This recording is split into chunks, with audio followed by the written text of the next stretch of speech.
यस्य नेतारं नेतारं कर्मभोगतां यातारं विश्वतत्त्वानां वन्दे तद्गुणवर्धने। नमो अरिहन्ताणं नमो सिद्धाणं नमो आयुर्यानं नमो वज्रायानं नमो लोहे सर्वसामं। अनंतानंद सिद्ध परमेश्वरी भगवान की देवादिदेवनाथ श्री आदिनाथ भगवान की देवादिदेवनाथ श्री मुनीश्वरनाथ भगवान की परम पूज्य आचार्य स्वामी श्री उमा स्वामी जी महाविराज की परम पूज्य गुरु नानक गुरुदेव आचार्य स्वामी श्री विमल सागर जी महाविराज की परम पूज्य गुरु नानक गुरुदेव आचार्य स्वामी श्री सन्मति सागर जी महाविराज की परम पूज्य बुंदेलखंड के प्रथमाचार्य गणाचार्य गुरुदेव श्री विराज सागर जी महाविराज की अहिंसामय विश्व धर्म की उत्तम आकिंचन धर्म की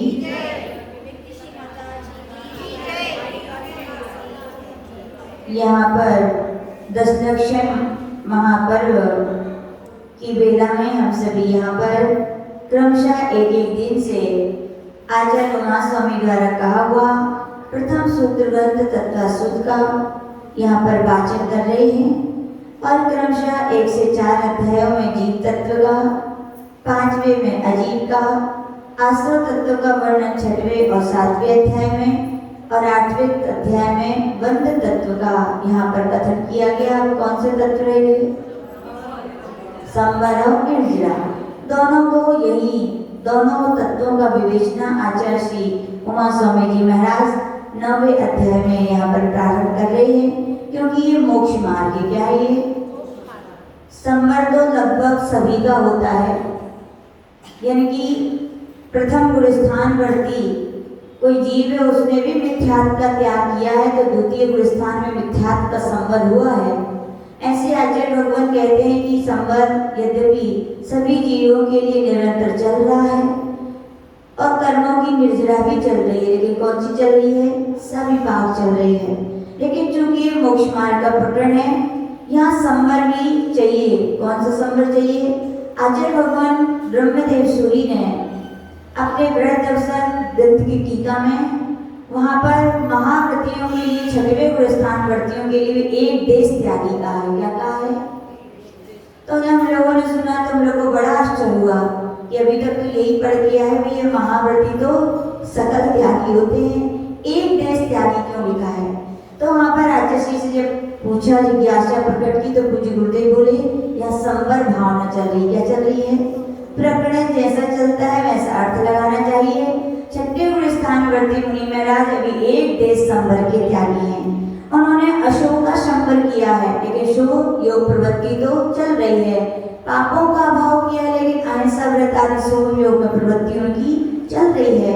अभी पूर्णतः संवर तो तब होता है जब जिस प्रकार अशुभ का अभाव किया उसी प्रकार शुभ का भी अभाव हो जाए, तो उसका नाम क्या है?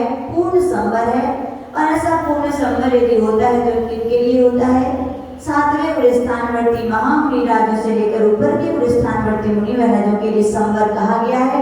इसलिए वही संवर प्रयोजनभूत यहाँ पर आचार्य भगवान कहते हैं, और निर्जरा भी वही सार्थक है जो संवर पूर्वक होती है। कौन सी? संवर पूर्वक निर्जरा, यानी कि नाव में छेद बंद किया है तो पानी में क्या कीजिए? निकाल दीजिए। कई लोग यहाँ से पानी निकालते रहते, वहां से भरता आता है छेद में। छेद बंद नहीं किया है, कितना भी पानी निकालोगे तो आपकी नाव में भी विश्वास नहीं कि वो पार हो जाएगी। तो आचार्य भगवान कह रहे संवर पूर्वक जो निर्जरा होती वही मोक्ष मार्ग में क्या है? प्रयोजनभूत है। इसीलिए आचार्य भगवान ने एक ही अध्याय में 2 बातें तत्वों का वर्णन किया। कौन कौन सा? संवर और निर्जरा। शिष्य पूछ रहे भगवान संवर किसे कहते हैं? तो पहला सूत्र करें आश्रव निरोध संवर। कर्मों का जो आने का द्वार था उसका निरोध कर देना, क्या कहते? बंद कर देना, उसी का नाम क्या है? संवर है। तो अपन ने कर्मों के आश्रम के कारण पढ़े थे। कौन कौन से पढ़े थे? बंध के कारण पढ़े थे। कौन कौन से पढ़े थे?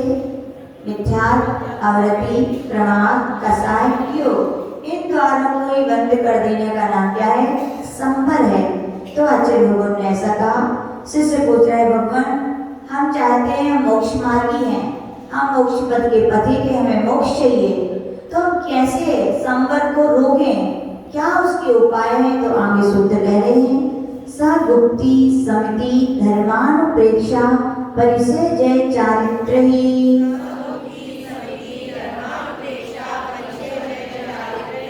सा यानी वह संवर, गुप्ति, समिति, धर्म, अनुपेक्षा, परिसेजय और चारित्र, इस प्रकार से कितने प्रकार का? यहाँ पर 6 प्रकार से आचार्य भगवान ने कहा है। संवर यदि जीवन में चाहिए, आश्रम को पूर्णतः रोकना है, तो आपको जीवन में क्या धारण करनी पड़ेगी? गुप्तियों का पालन करना होगा। गुप्ति पालन ना कर पाओ तो आचार्य भगवान कह रहे क्या करो? समितियों का पालन कर लो। समितियों के साथ साथ धर्म का, धर्म के साथ साथ अनुपेक्षाओं का, अनुपेक्षाओं के साथ साथ परिसेजय का, और परिसेजय के साथ आपको अपने चारित्र का पालन आप करेंगे तो आचार्य भगवान यहाँ पर करें नियम से आपका जो आता हुआ कर्मों का द्वार है आश्रम का, वो क्या हो जाएगा? रुक जाएगा। क्रमशः अगला सूत्र कह रहे भगवान, इन जो चीजें गई हैं गुप्ति समिति आदि, क्या इनसे संवर भी होता है कि और कुछ और क्या कारण है जिनसे संवर होता है? तो आचार्य भगवान कह रहे तपसा निर्जराचा। तब एक ऐसा संवर का हेतु है कि आचार्य भगवान के तप से 2 काम होते हैं। कौन कौन से होते हैं? एक तो लिखा है निर्जरा, और ऊपर के प्रकरण से क्या चला है? अनुवृत्ति से संवर।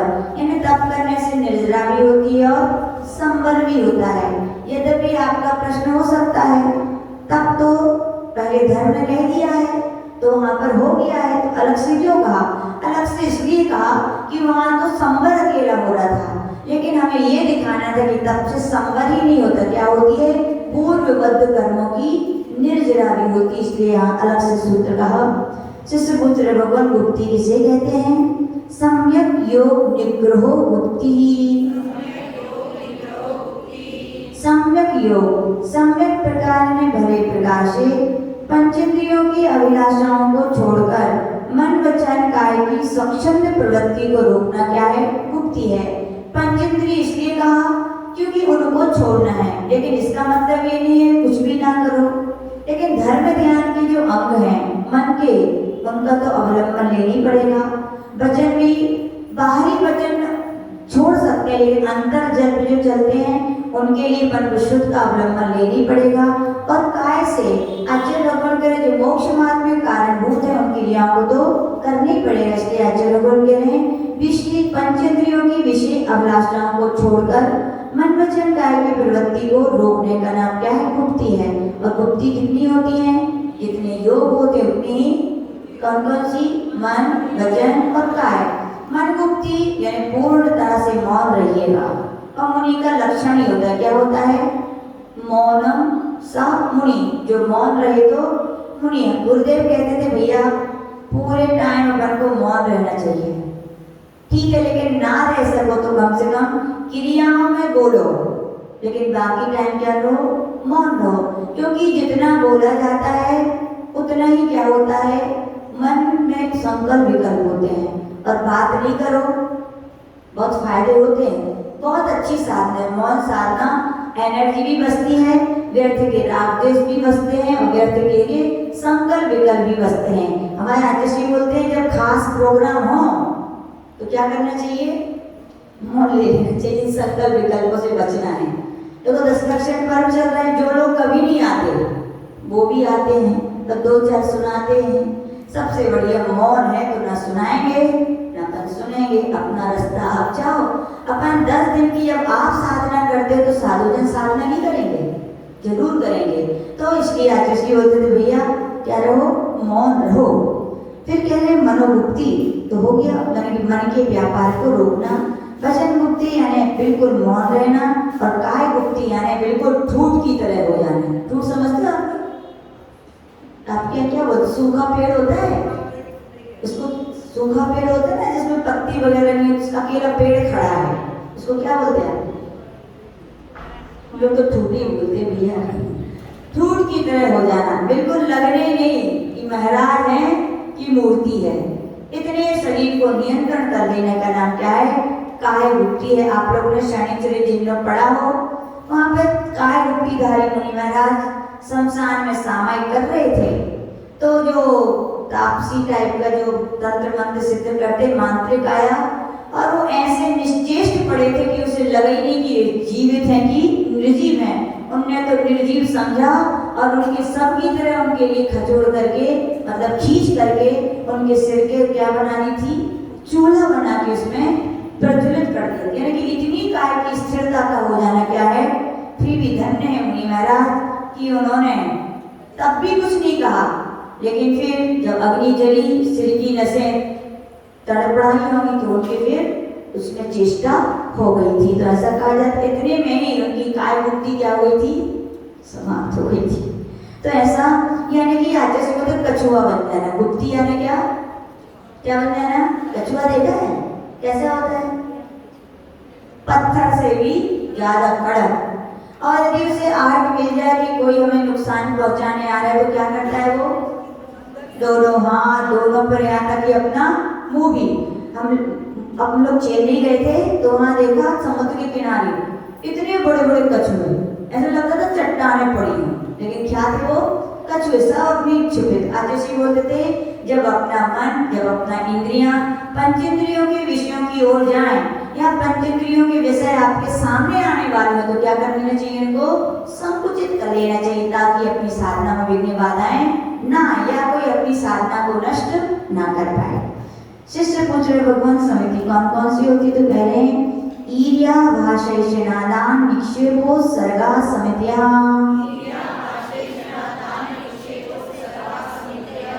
समितियां यानी 5 होती हैं। ईर्या समिति, भाषा समिति, ऐषणा समिति, आदान निक्षेपण समिति और उत्सर्ग या इसका नाम प्रतिष्ठापन समिति है। ईर्या समिति यानी कि दिन के प्रकाश में प्रासुर भूमि में 4 हाथ देकर प्रयोजन से सहित विहार करने का नाम क्या है? ईर्या समिति है। आप लोग सभी को अच्छी तरह समझा चुके हैं। भाषा समिति यानी हित मित प्रिय वचन बोलना और अनुवीची भाषण तो सबके साथ है। आगम चक्षु साहु ये तीसरी आगम के अनुसार क्या करना? वचन कहना। फिर तीसरी ऐषणा समिति, आहार के जो 46 दोष हैं उनको टाल करके क्या करना? भोजन ग्रहण करना। पूज्य आचार्य बोलते थे, एक बार पूज्य आचार्य शांति सागर जी महाराज के पास कोई व्यक्ति आए, बोले महाराज श्री आपकी कितनी समिति है? तो उन्होंने बता दी 5। बोले आप ऐषणा समिति का पालन कैसे करते हो? तो बोले कैसे करते? 46 दोष टालते हैं। तो उसने कहा गिनाओ। क्या कहा उसने? गिनाओ। तो महाराज सही बात है, जब हम लोग ने भी मूलाचार पढ़ा था तब तो याद हो गए थे, अब कोई पूछे तो गिने चुने पूरे थोड़ी याद रहते हैं। तो महाराज ने बोल दिया अपनी सरलता में, बोले मुझे अभी याद नहीं है। तो उसने बोला याद नहीं तो पालन कैसे करते हो? तो आज जैसे बेटा तो उन्होंने बहुत सुंदर उत्तर दिया था। बोले जब मैं आहार करने जाता हूँ तो 3 स्थान के अलावा चौथे स्थान पर मैं देखते ही नहीं हूँ। एक अपना अंजलि देखता हूँ, एक अपना पात्र देखता हूँ, तीसरा जहाँ श्रावक खड़ा होता है। इसके अलावा मैं अपनी नजर इधर उधर ले नहीं जाता। इससे मेरे सारे दोस्त क्या हैं? टल जाती। इधर उधर देखोगे तो पता चलेगा क्या गर्म हो रहा, क्या कुट रहा, क्या पिट रहा, तो क्या कर रहा है। जब देखेंगे नहीं तो अपने आप क्या सारे दोस्त टल जाएंगे। तो ऐसे जानना चाहिए। आदान विक्षेपण समिति, कुछ भी वस्तु को रखना है उठाना है तो पहले क्या देखिए और फिर पिछी से क्या कीजिए? परिमार्जन कीजिए। आज जैसे बोलते थे कि बाहर से भी परिमार्जन करो लेकिन अंतरंग की परिणति भी वैसी होनी चाहिए। खाली ऐसा नहीं 4 लोग देख रहे हैं तो भैया पिछी से मार्जन कर दो, नहीं। कोई देखे या ना देखे बाहर से भी मार्जन कीजिए, अंतरंग से परिणति होनी चाहिए। हमारी एक समिति है, हम इसका पालन करेंगे तो हमारे कर्मों का संवर होगा। और हम खाली दिखावे के लिए करेंगे तो बाहरी पट्टी तो हो सकती है लेकिन भावों की परिणति नहीं पलटेगी, नहीं अपने भाव हो रहे। तो आचार्य भगवान कह रहे हैं फिर आपको जो पुण्य, जो आपका फायदा होना चाहिए, जो आपका संवर होना चाहिए वो आपका नहीं हो पाएगा। परिणति भी वैसी होनी चाहिए। पांच समिति को पालन करें तो अपने भाव भी ऐसे रहें कि आश्रव से, कर्मों के आश्रव से हमारी आत्मा में कर्म आ रहे हैं, वो कर्म ना, इसलिए हम क्या करें? समितियों का पालन कर रहे हैं। और जब अपनी आत्मा के कर्मों के बचाव के विषय में अपन सोचेंगे तो स्वतः ही देख करके चलेंगे, तो जीवों की रक्षा तो अपने आप हो जाएगी। इसलिए कहा जियो और पहले खुद जियो, पहले खुद अपनी आत्मा की रक्षा करो। अपनी आत्मा की रक्षा करोगे तो स्वतः ही सब जीवों की क्या हो जाएगी, रक्षा हो जाएगी। फिर प्रतिष्ठापन उत्सव समिति, सोचिए कितनी बड़ी जैन धर्म की बात है।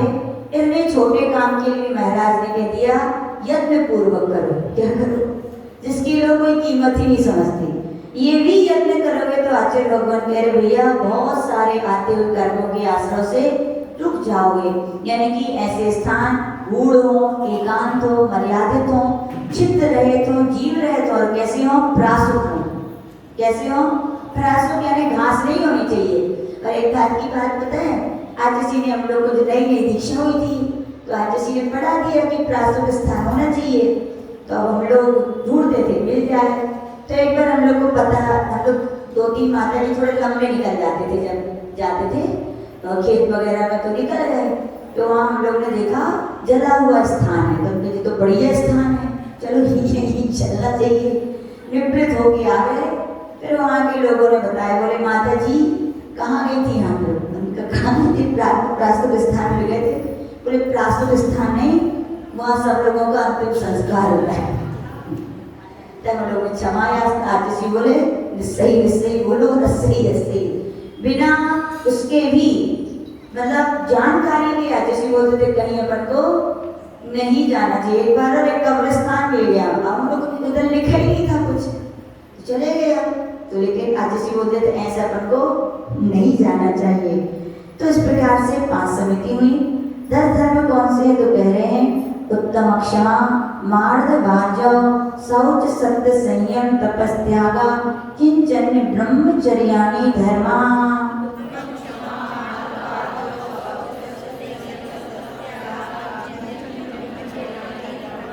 उत्तम विशेषण मिथ्यात्व के परिहार के लिए, यानी सम्यक दर्शन के सहित। और मुनि महाराजों को होता है, क्योंकि संवर का अंग है। किसका अंग है? और संवर किसको होता है? मुनि महाराज। मुनि महाराजों को ही विशेषता से क्षमादि धर्म कहे गए हैं। लेकिन श्रावक क्या ना करे? करे अभ्यास रूप में। किस रूप में? क्योंकि आपको भी तो महाराज बनना है ना प्रशांत भैया? क्या तो हो कि ठीक है माता जी, इस भाव में तो अगले भाव में तो भावना है ही। भावना है तो अपन को करते हैं, कौन से पैसे लगते हैं? पल पल भावनाएं भाव कि कब वो देना है कि हम साक्षात मुनि महाराज बन के क्या करें, इन 10 धर्मों का पालन करें। भाई अपन तो करते रहते हैं, हमें तो कोई चालू से नहीं महाराज बना दे तभी बन जाएंगे। तो यहाँ पे लिखा है उत्तम क्षमा, उत्तम मार्दव, उत्तम आर्जव, उत्तम शौच, उत्तम सत्य, उत्तम संयम, उत्तम त्याग, उत्तम तप, उत्तम त्याग, उत्तम अकिंचन और उत्तम ब्रह्मचर्य। और धर्मा शब्द सबके साथ जोड़ना है। क्या जोड़ना है? सबके साथ। ये पूर्णतः अपने आप में एक उत्तम क्षमादि धर्म नहीं है। क्या नहीं है? उत्तम क्षमा एक धर्म नहीं है। उत्तम मार्दव, उत्तम आर्जव धर्म नहीं है। एक धर्म के 10 अंग हैं। क्या है ये? जैसे सम्यक दर्शन के 8 अंग होते हैं, ऐसे ध्यान रखना ये धर्म के 10 क्या हैं? अंग हैं, ना कि स्वयं में अपने आप में ये धर्म नहीं है। 10 को मिलाएंगे तो एक धर्म की क्या होगी? एक धर्म का वृक्ष बनेगा। 10 उसकी समझो टहनियां हैं। क्या है? या कोई फूल है तो 10 उसकी पंखुड़ियां हैं। तो इस प्रकार से मन को समझना चाहिए। और आप लोग तो सबकी व्याख्या सुन ही रहे हैं, तो ज्यादा आपको समझाने की आवश्यकता है ही नहीं, ठीक है ना? तो अब आगे शिष्य पूछ रहे भगवान 12 अनुपेक्षाएं कौन कौन सी होती हैं, तो आप बताने की कृपा करें। तो यहाँ पर कह रहे हैं अनित्या शरण संसारे तत्वान्वित सुच्याश्रव संबल निजरा लोक बोधि दुर्लभ धर्म स्वाख्या तत्वानुचिंतन मनोप्रेक्ष्य।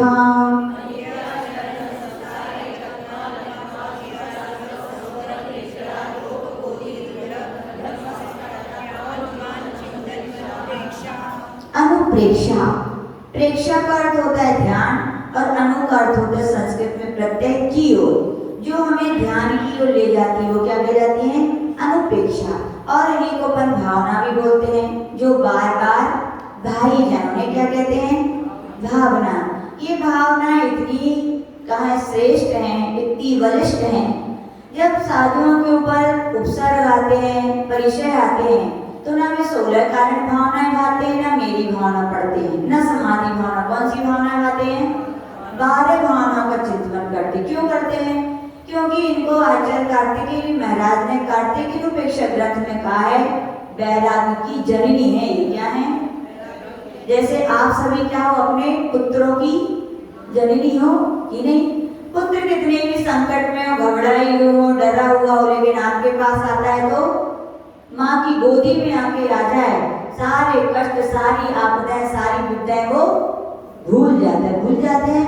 ऐसे ही कहा गया, साधुओं की माँ, साधुओं के वैराग की रूपी पुत्र की कोई माँ है तो कौन है?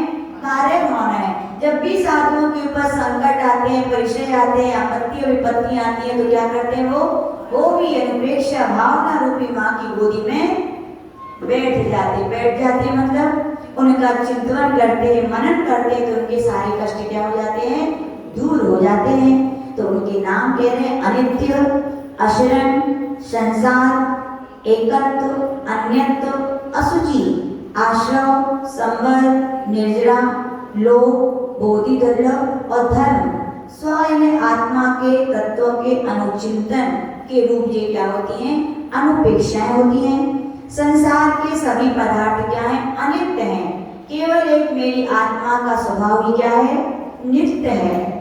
जो ज्ञान दर्शन स्वभाव है, आज भी है, कल भी था, और सिद्ध भगवान बन जाएंगे तो भी वो रहेगा।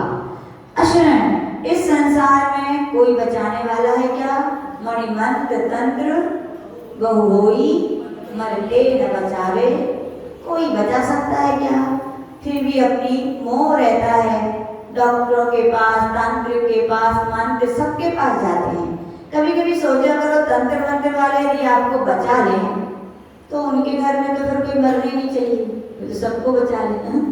तो आचार्य भगवान कह रहे हैं, थोड़ा अपना ज्ञान का विवेक लेना चाहिए कि जब काल आता है तो कोई किसी को नहीं बचाता है। ऐसा संसार अपेक्षा इस चतुर्गति संसार में भ्रमण करते हुए द्रव्य, छेद, काल, भाव और भव 5 प्रकार के परिवर्तन कभी समय रहेगा तो बताएंगे। कितने बार अपन ने ऐसा एक भी पुद्गल का परमाणु नहीं है जिसको अपन ने भोजन के रूप में भक्षण करके और मल के रूप में विसर्जित ना किया हो। ऐसा एक भी लोकाकाश का क्षेत्र नहीं है जिसमें अपन ने उतनी अवगाहना लेकर एक क्षेत्र बढ़ा करके अपन ने किसी क्षेत्र में अपन ने जन्म मरण ना किया हो। काल, उत्सर्पणी और अपसर्पणी के एक भी काल का कोई समय ऐसा नहीं है जिसमें अपन ने अनंतो बार जन्म लेकर के मरण ना किया हो। द्रव्य, छेद, काल, भव यानी एक भी कर्म यानी कि चारों आयु में से एक भी आयु यानी कि सम्यक दृष्टि के देव गति के केवल 9 अनुदेश और 5 अनुत्तर की आयु को छोड़ करके एक भी आयु ऐसी नहीं है जिसको अपन ने अनंत बार ना भोगा हो। और भव ज्ञानावरणी आदि कर्मों के जितने भी कसाय स्थान होते हैं उन सभी के आदि कसाय स्थिति स्थान, उनके ऐसे कोई भी ऐसे नहीं है जिस प्रकार से अपन ने ऐसे भाव करके उनको बांधा ना हो। बहुत विशेष इसकी व्याख्या होती है। ऐसा चिंतन करना कि सब जगह खूब खाया, खूब शरीर धारण किए, हरे खूब अच्छी से अच्छी पर्याय मिली, सब कुछ मिला, लेकिन सुख मिला क्या आत्मा का? आत्मा की उपलब्धि हमें नहीं मिली। आत्मा की उपलब्धि है तो कहाँ है? अपने आत्मा निज घर में। किसमें है? पर गत फिरत बहुत दिन बीते, नाम अनेक धराए, हम तो कबहु न निज घर। इस निज घर में आना है, ठीक है ना? एकत्वानुपेक्षा, संसार में अकेले व्यक्ति कर्म करता है, अकेले भोगता है, अकेले जन्म लेता है और अकेले ही मरण को प्राप्त होता है। जब सब कुछ सत्य है तो साधना के पद पर फिर क्यों हम कहते हैं मम्मी हानि कह रही है, पापा हानि कह रहे हैं? फिर तो ये क्या है? अज्ञानता है। जब सब अपन को अकेले करना है तो दिलेरी के साथ, वैराग के साथ निकल जाना चाहिए। यहाँ तक कि मम्मी पापा कभी कभी गुस्से में कह देते हैं, हमारे डेहरी पे पैर नहीं रखना। ठीक, बिल्कुल नहीं रखेंगे, आप चिंता मत करो। और रखेंगे भी तो माता जी बन के रखेंगे, वैसे दुआएं नहीं आएंगी। तो ऐसा मैंने कभी घबरा, अकेली सब करना है तो मोक्ष का भी पुरुषार्थ तो हमें अकेली करना पड़ेगा ना। तो ऐसा सोच करके मोक्ष पथ से कभी चलने से अपन को डरना नहीं चाहिए। कई लोग सोचते हैं और ये उन्होंने दीक्षा ली थी और ऐसा हो गया। सबके कर्म एक से होते हैं क्या? पटरी है और उस पर रेलगाड़ियां निकल रही हैं, रेलगाड़ी कोई एक आध गिर जाए तो क्या पटरी को दोष दोगे? नहीं देना चाहिए ना। मोक्ष मार्ग तो पटरी है, सब चल रहे हैं और एक आध कोई विचलित हो जाए तो उसका मतलब ये थोड़ी कि मोक्ष मार्ग ही खराब है, हर कोई गिरे गई। ऐसा नहीं, अपन को अपने भाग्य का पुरुषार्थ पर भी कुछ भरोसा रखो और देखो कर्मों में जो लिखा है सो होने, इस भरोसे पर क्या पुरुषार्थ करना छोड़ दें? पुरुषार्थ तो हो सकता है एक बार गिरेंगे, दो बार गिरेंगे, चार बार के 1000 बार भी गिरेंगे, लेकिन विश्वास है एक दिन ऐसा आएगा कि हम उठ भी जाएंगे।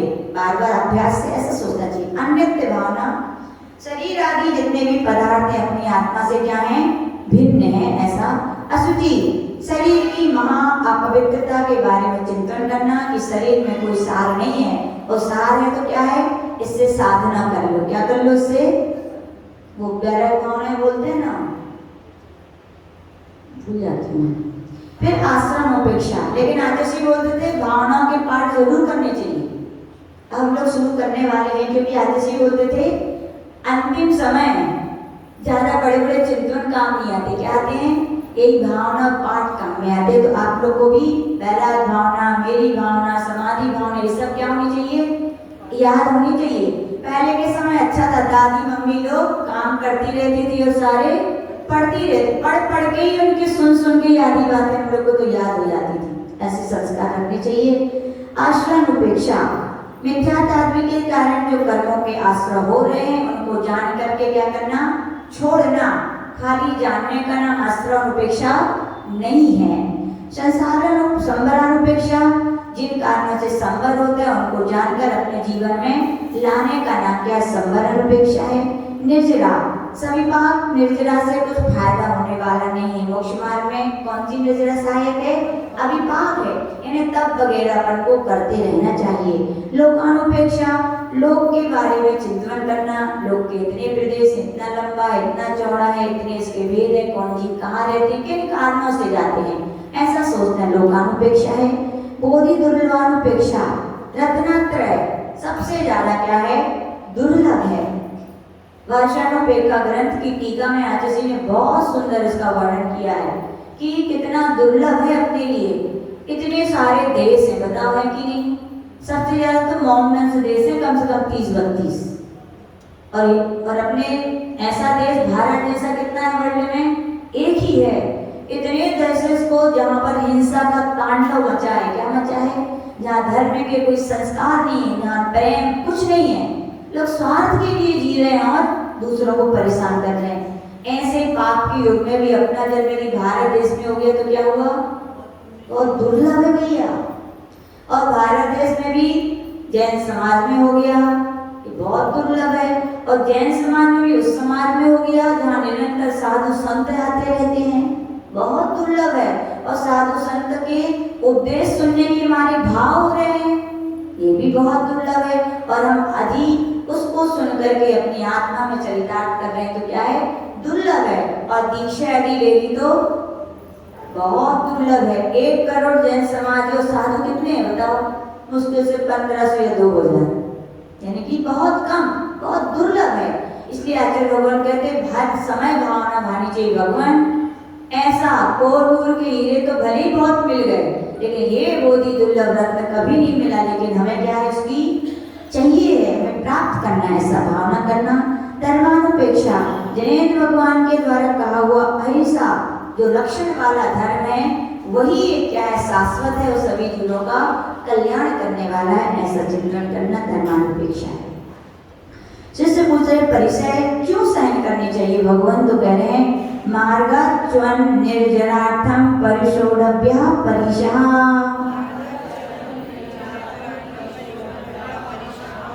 मार्गच्वन यानी जो मोक्ष मार्ग, जो संवर का मार्ग है। किसका मार्ग है?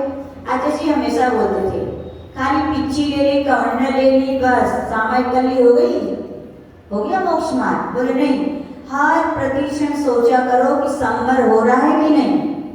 संवर नहीं हो रहा है, आश्रम चल रहा है, तो काहे का मोक्ष मार्ग। निरंतर ऐसे काम करने चाहिए कि जिनसे क्या हो, संवर हो। तो आचार्य भगवान कह रहे हैं जो संवर का मार्ग है उससे च्युत ना हो जाए। क्या ना हो जाए, च्युत ना हो जाए, यानी कि गिर ना जाए, विचलित ना हो जाए, इसलिए। और निर्जरार्थम, कर्मों की निर्जरा के लिए क्या करना चाहिए, परिसह परिसोढ़भ्य, सहना चाहिए। किनको, परिसय को सहना चाहिए। क्योंकि कहा जाता है सुख में भावित किया ज्ञान दुख आने पर छूट जाता है कि नहीं। सामायिक करते हो, बोले बहुत अच्छी सामायिक करते हैं। बोले कब, बढ़िया पंखा चला लेते हैं, बढ़िया सामायिक चलती है। बोले अच्छा ठीक है, और जिस दिन लाइट ना रहे तो क्या कहोगे, क्या कहोगे, सामायिक खराब करोगे। तो सामायिक खराब होगी तो संवर होगा क्या, और संवर होगा तो आप मोक्ष मार्गी कहलाओगे क्या, बोलो। तो आचार्य बोलते थे भैया परिचय क्यों सहे जाते हैं, इसलिए सहे जाते हैं क्योंकि दुख में भावित किया हुआ ज्ञान ही मोक्ष मार्ग में काम आता है। जिसको बिना पंखे के अभ्यास है वो लाइट रहे सो मतलब नहीं, लाइट नहीं रहे आराम से वो सामायिक पहले भी करते थे और अब भी करते हैं। जिनको आदत पड़ जाए, पंखा चल रहा है तो बोले कैसी सामायिक, बढ़िया। लाइट नहीं थी, बोले एकदम घटिया सामायिक ले, सामायिक भी घटिया बढ़िया होने लगी। आपका मोह घटिया बढ़िया है, उसको क्या करो, हटाओ। तो आचार्य भगवान कह रहे हैं साधु जीवन को दुख से भावित करना चाहिए। किससे करना चाहिए, अब सही तो है, भोजन सामने है, अब इसका त्याग कर दो। क्या कर दो, आत्मा को, यानी कि जो इंद्रियां बाहर जा रही थी विषयों में, उनको क्या रोकना, यही तो दुख है, कष्ट है। तो आचार्य यही भी बोल रहे हैं अपने मार्ग से च्युत ना हो जाए, क्योंकि पंखे में सामायिक करने की आदत है, पंखा नहीं रहेगा तो मार्ग से च्युत तो हो ही जाओगे। आकुलता व्याकुलता करोगे, संवर होगी कि आश्रय होगा, बोलो आश्रय होगा। अपन संवर करने आए हैं। तो आचार्य भगवान कह रहे हैं सुख के साधनों का क्या करना चाहिए, छोड़ना चाहिए। किस क्या करना चाहिए, परिचय आदि सहने चाहिए। जब हमें परिचय, क्षुधा परिचय सहने की आदत है तो आराम से भी कहीं 2-4-8 दिन चौका नहीं भी लगे तो भी अपन साधना में पक्के हैं, हमें इतनी ताकत है, अपने मार्ग से हम च्युत नहीं होंगे और समता रखेंगे तो कर्मों की निर्जरा तो स्वतः होगी। इसलिए आचार्य भगवान कह रहे अपने मोक्ष मार्ग संवर मार्ग से पर विचलित ना हो जाएं और हमारे कर्मों की निर्जरा होती रहे।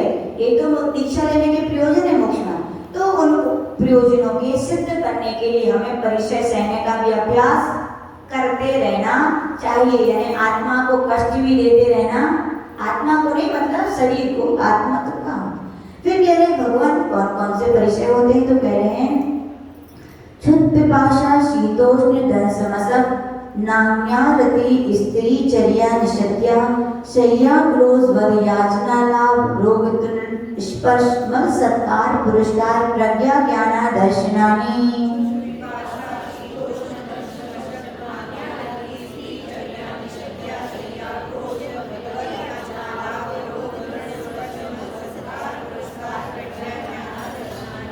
क्षुधा परिचय, भूख की वेदना को समता से सह लेना।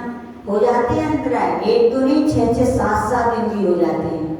अब शरीर तो शरीर है, थोड़ी मशीन है, पत्थर का है, क्या है, भूख लगती है फिर भी क्या करते हैं, उसको सहन करते हैं, उसका नाम क्षुधा।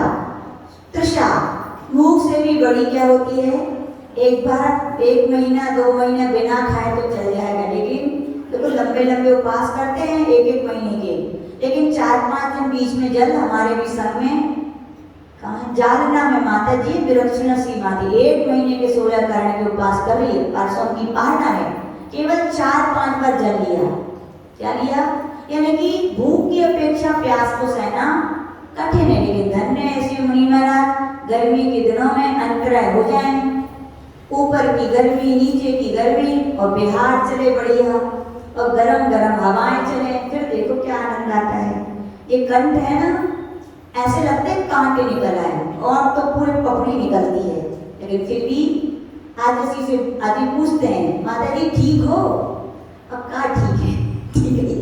तो आदर्शी फिर क्या करते हैं, चिंतन सुनाते हैं, बोले घबराओ मत, देखो अपन नरक में थे ना, यहाँ तो 1 ही 2 दिन की बात है, वहां तो सागरों तक अपन एक बूंद भी पानी नहीं मिला, रहे कि नहीं रहे, आत्मा तो वही थी ना।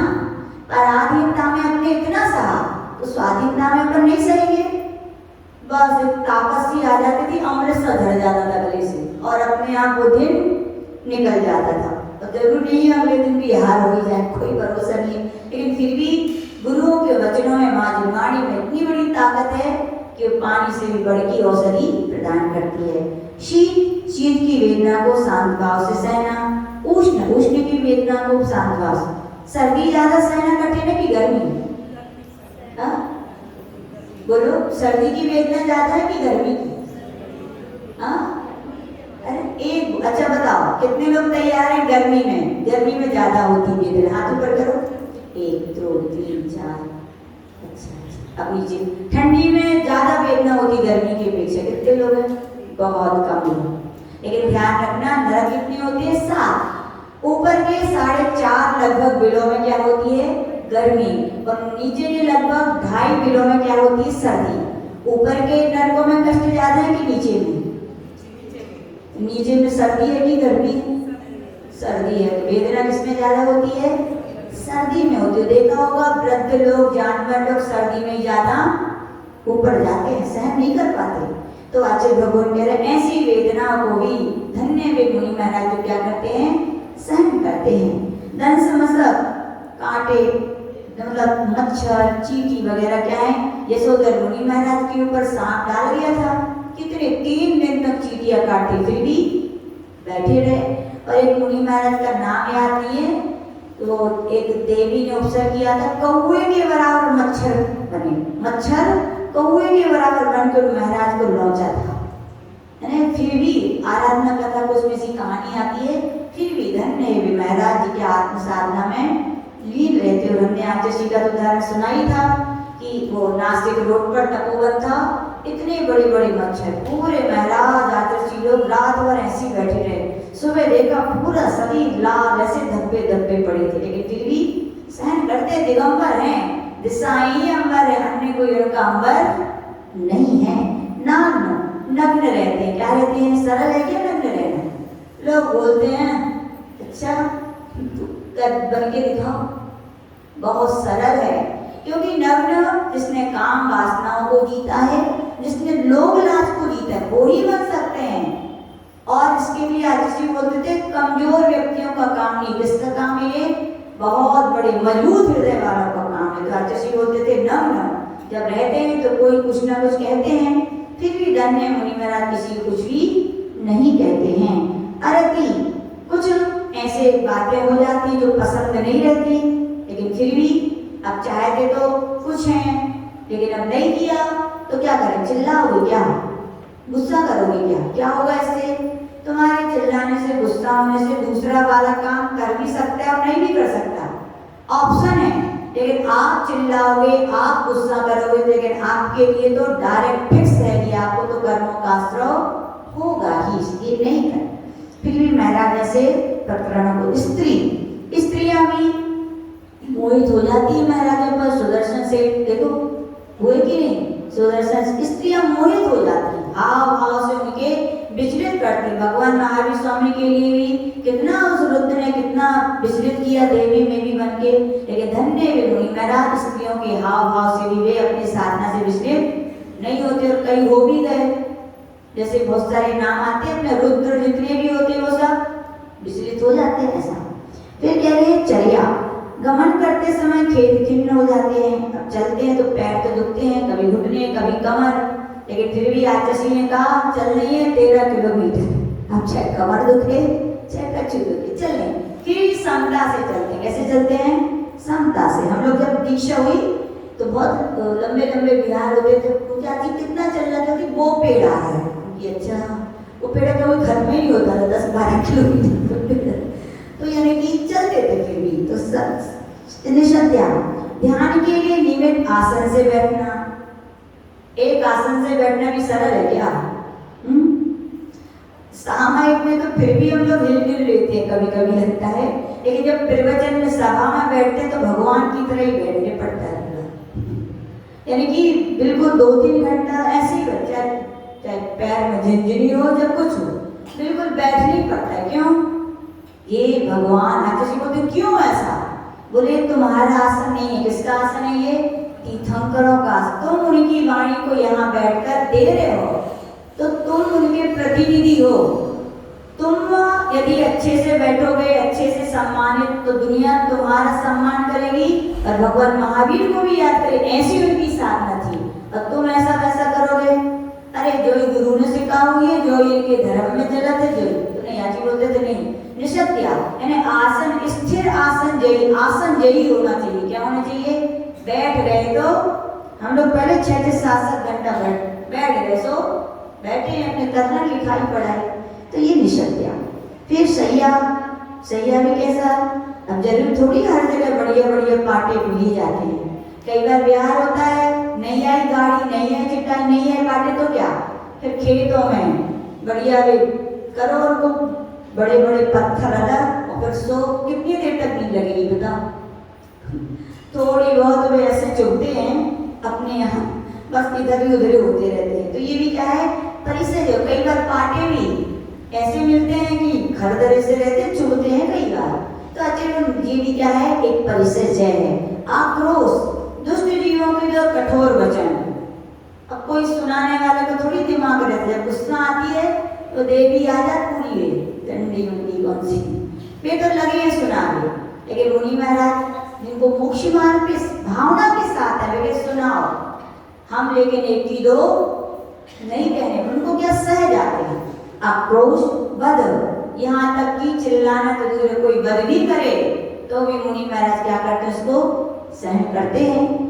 याचना, कैसी भी स्थिति आ जाए लेकिन कभी किसी से कहते नहीं है हमारे आहार ठीक नहीं हुए, ध्यान रख लियो, हम बीमार हैं औषधि चला रही हो, हमें इतने दिन से जोड़ी चलो तो चलवा रही हो, क्योंकि मांगन मरण समान है, मत मांगो कोई भी, मांगन से मरना भला, यही रघुकुल की रीत। अच्छी सोते, कभी मांगना नहीं चाहिए, इशारे नहीं करने चाहिए, हूँ हाँ नहीं करना चाहिए आहार वगैरह। आज बोलते करो हूँ हाँ, बोले बैंकर होते वे करते हूँ, करो इसे अभ्यास। सोच रहे हो दीक्षा लेके स्वर्ग जाओ, ज्यादा हूँ करी तो भाई बनोगे। आज कुंद कुंद ने कह रहे डैंसर में बैंकर हुई नहीं, हुंकारो हुई बैंतर हो। जो हुंकार करते हैं आहार के समय वे क्या होते हैं? बैंतर है। तो आचार्य भगवान कह रहे कैसी भी प्राण जाने की भी स्थिति आ जाए लेकिन कभी किसी से कुछ मांगना नहीं चाहिए। अलाप, अब गए तो आहार करने थे लेकिन क्या हो गया? अंतराय, अलाप हो गया। क्या हो गया? कितने दिन तक हमारे संग में एक दो माता जी है ना, क्या उनकी समता और बैराग गए। हम लोग तो कभी कभी हम लोग के भी आंसू भर आते हैं, आंसू से भी दर्द हो जाते हैं। एक महीने में तो मुश्किल से 3-4 हार होती होंगी बस, इतनी अंतर धड़ाधड़ विहार चलता है। लेकिन फिर भी लगता है सच्चा बैराग है। बैराग ना हो तो विचलित हो जाए, तो इससे पता चलता है व्यक्ति साधक क्या कितना दृढ़ है अपनी साधना। तो अलाप भी मुनि महाराज माता जी लोग सहते हैं। अब थोड़ी दोबारा भोजन करने जाएंगे।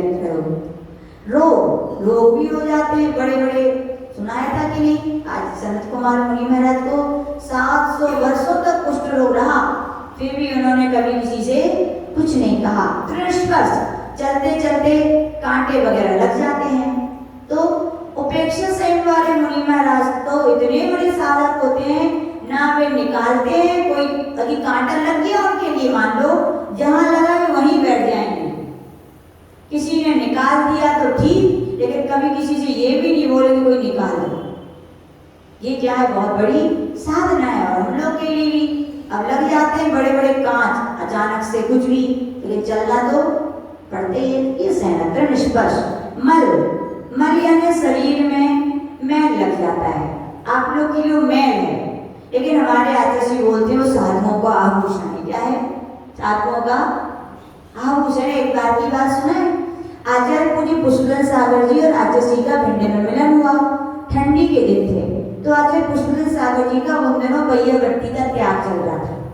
तो क्या हुआ? उनके शरीर पर बहुत सारा मैल लगा हुआ था। तो उनके शिष्यों ने कहा आचार्य जी तो बैया व्यक्ति नहीं कराते, मतलब आप करें तो अच्छी बात है। तो उन्होंने कहा ठीक है आज हम भैया वृद्धि करने आएंगे। तो आचार्य ने घी लिया और उनके सारे इसमें मैल पर निकाल कर लगा दिया, लगाकर निकालने लगे। तो आचार्य पुष्पदत्त सागर जी बोले क्या कर रहे हो ये? तो मौन में क्या कहे, आचार्य ने निकाल दिया। सुबह आए आचार्य दोनों मिले तो बोले आपने रात्रि में क्या किया? बोले मेरे आभूषण निकाल दिए आपने। क्या बोले? मेरे आभूषण निकाल दिए। तो मुझे आचार्य बोले भैया निकाले ही थे, मैं तो नहीं गए थे कहीं धरे आप ले ली होती। यानी कहने का तात्पर्य बल क्या है साधुओं का, ऐसे ऐसे हमारे संग में महाराज है जो भैया वृत्ति नहीं कराते, मैल लग जाता है, खुजली होती है कि नहीं। एक दिन आप लोग नहीं नहाते तो साधु माता जी लोग तो कभी नहीं नहाते, फिर भी क्या करते हैं उसको सहन करते हैं। फिर कह रहे हैं सत्कार पुरस्कार, गुणों की अधिकता होने पर कोई सत्कार पुरस्कार ना करे। ऐसा भी होता है, ऐसा कीर्ति जब नहीं होती है तो पुरस्कार नहीं होता, कोई सम्मान। हम तो इतना करते हैं लेकिन कोई हमारे विषय में सोचते ही नहीं है, किसी को सुनाने से कुछ नहीं होता। क्या करना चाहिए? मोक्ष मार्ग में आचार्य बोलते थे हर बात को कहा नहीं जाता। मोक्ष मार्ग में संवर करनी, निर्जरा करनी तो क्या करो? कहा नहीं जाता, यहाँ पे सहा जाता है। क्या बात हमेशा बोलते, क्या बोलते थे? मोक्ष मार्ग में कष्टों को कहा नहीं जाता, क्या किया जाता है? सहा जाता है। तो आचार्य बोलते थे परिचय है, क्या है आपका? आपके अच्छे काम होने पर भी कोई नहीं आपका सम्मान कर रहा है तो क्या परिचय समझ के समता से सह लो। उनके नाम लेने से इतनी संवर निर्जरा नहीं होगी जितनी तुम शांता से सहन कर लोगे उतनी संवर और निर्जरा हो। तो ऐसा मन को सोचना चाहिए। प्रज्ञा, ज्ञान के होने पर भी कोई नहीं पूछ रहा है। अब ऐसा भी होता है किसी को ज्ञान बहुत है लेकिन नहीं पूछ रहा है, तो भैया ज्ञान का मैंने पूछ के लिए थोड़ी किया है, पूछ के लिए किया है क्या ज्ञान? तो कहते ज्ञान तो अपने आत्मा के कल्याण की, कोई नहीं पूछता कोई बात नहीं। हमने ज्ञान किस लिए? आत्म प्रभावना के लिए किया है, धर्म प्रभावना के लिए अध्ययन हमने नहीं किया। सहना चाहिए। अज्ञान तो कहीं ऐसा भी होता है बहुत पढ़ते हैं लेकिन कुछ याद नहीं होता, तो फिर अज्ञानी भी कहने लगते हैं कैसे महाराज कैसी माता जी तो ही नहीं याद, फिर भी सहन करते हैं कि भैया ठीक है मैंने पहले कुछ ऐसे कर्म किए थे ज्ञानावर्णी कर्म के आश्रम के कारण, इसलिए आज मुझे ऐसा है। लेकिन किसी पे चिल्लाना नहीं चाहिए, अरे अब नहीं आता तो सहना चाहिए। फिर कह रहे हैं अदर्शन। अदर्शन यानी बहुत तपस्या करने के बाद रिद्धियां सिद्धियां प्राप्त नहीं हुई, अरे इतनी साधना कर ली, इतने उपास कर लिए और कछु फायदे नहीं, एक वृद्धि नहीं हो रही, तो ऐसेपन को अपनी श्रद्धा से चलायमान नहीं होना, श्रद्धा बनाए रखना, ठीक है ना। इसको कहते हैं अदर्शन परिचय। इस प्रकार से अपन को परिचय का चिंतन करना और सहन करना चाहिए। कौन कौन से गुण स्थान में होते? तो कह रहे हैं सुख सांप्राय छद्मस्त वीतराग्योश चतुर्दश। कह रहे सुख सांप्राय 10वें, छद्मस्त वीतराग यानी 11वें, छीणमो यानी 12वें। 3 गुण स्थानों में 14 परिचय होते हैं। क्षुधा, तृषा, शीतोष्ण, दंशमशक, चर्या, संयमत, अलाप, भोग, निष्कर्ष, मल, प्रज्ञा और अज्ञान, ये 14 परिचय यहाँ होते हैं। शिष्य पूछ रहे भगवान कि सहयोग के लिए 13वें गुण स्थान में कितने परिचय होते हैं? तो कह रहे 11 जिन्हें तो भगवान के लिए कितने परिचय होते हैं? 11 परिचय होते हैं। यहाँ पर कहा गया है कि कौन कौन से होते हैं, वो भी उपचार से होते हैं। क्या होते हैं ये? मोहिनी कर्म नहीं है। कौन सा कर्म है? वेदनी कर्म है। कर्म का उदय तो होगा लेकिन उन्हें वेदना नहीं है। क्षुधा परिचय है लेकिन मोहिनी कर्म जो वेदन कराने वाला है वो ना होने से उनके उपचार से कहे गए बस खाली। तो कितने परिचय होते हैं? 11 परिचय होते हैं। फिर शिष्य पूछ रहे भगवान आपने 10वें, 11वें, 12वें, 13वें के बता दिए, 6वें से 9वें गुण स्थान में तो मुनि महाराज होते हैं, उनके कितने परिचय होते हैं? तो कह रहे हैं बादर, सांप्राय, सर्वे। बादर और सूक्ष्म, संप्राय का अर्थ होता है कसाय, सूक्ष्म संप्राय 10वां गुण स्थान है यानी बादर। 6वें से 9वें गुण स्थान तक जो कसाय होती है कौन सी होती है? बादर कषाय होती हैं। तो इन गुण स्थानों में आचार्य भगवान के सर्वे यानी कितने परिचय हो सकते हैं? 22 परिचय होते हैं। शिष्य पूछ रहे भगवान कौन से कर्म की वजह से परिचय होते हैं? कौन सा परिचय? तो शिष्य कह रहे हैं ज्ञानावर्ण्य प्रज्ञा ज्ञाने।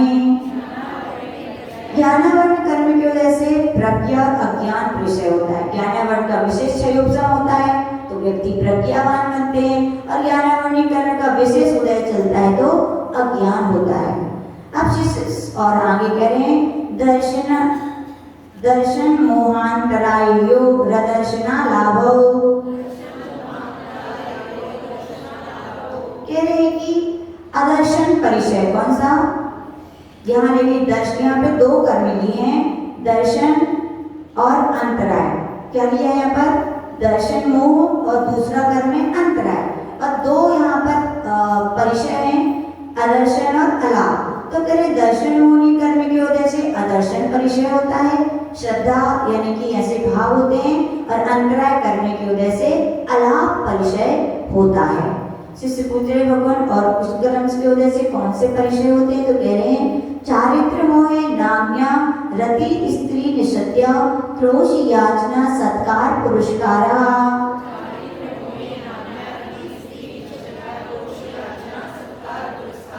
कह रहे चारित्र मोहिनी कर्म की वजह से क्रमशः 7 परिचय होते हैं, नाज्ञा, अरति, स्त्री, निषद्या, आक्रोश, याचना और सत्कार और पुरस्कार। ये 7 परिचय किसके होते हैं, चारित्र मोहिनी कर्म की वजह से। शिष्य पूछ रहे भगवान शेष परिचय किस कर्म की वजह से होते हैं, वेदनीय शेषा। शेष जो 11 परिचय किस कर्म की वजह से होते हैं, वेदनीय कर्म की वजह से होते हैं। शिष्य पूछ रहे भगवान कोई एक मुनि महाराज है तो उनको कितने परिचय हो सकते हैं, तो वह कह रहे हैं एकादेव भाज्या युगपदे कस्मिन् नैकोन विंशते।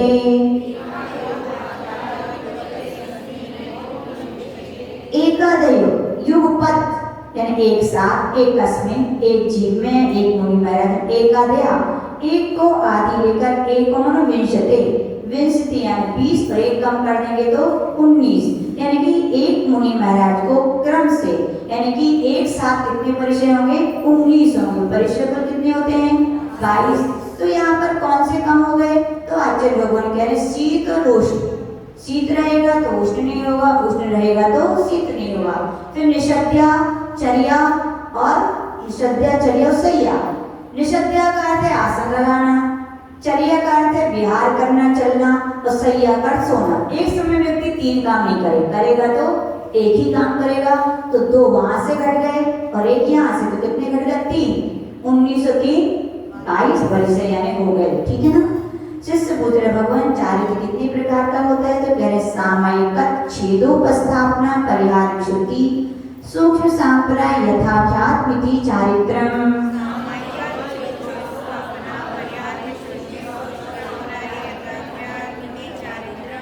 संपूर्ण रूप से हिंसा आदि पापों के त्याग पूर्वक जो यम रूप से जो धारण किया जाता है, सावध युगों का त्याग करके, वो क्या है, सामायिक है। छेदोपस्थापना प्रमाणवश चारित्र में जो दोष लग जाते हैं प्रायश्चित के पुनः उनमें स्थापित होना क्या कहलाता है, छेदोपस्थापना।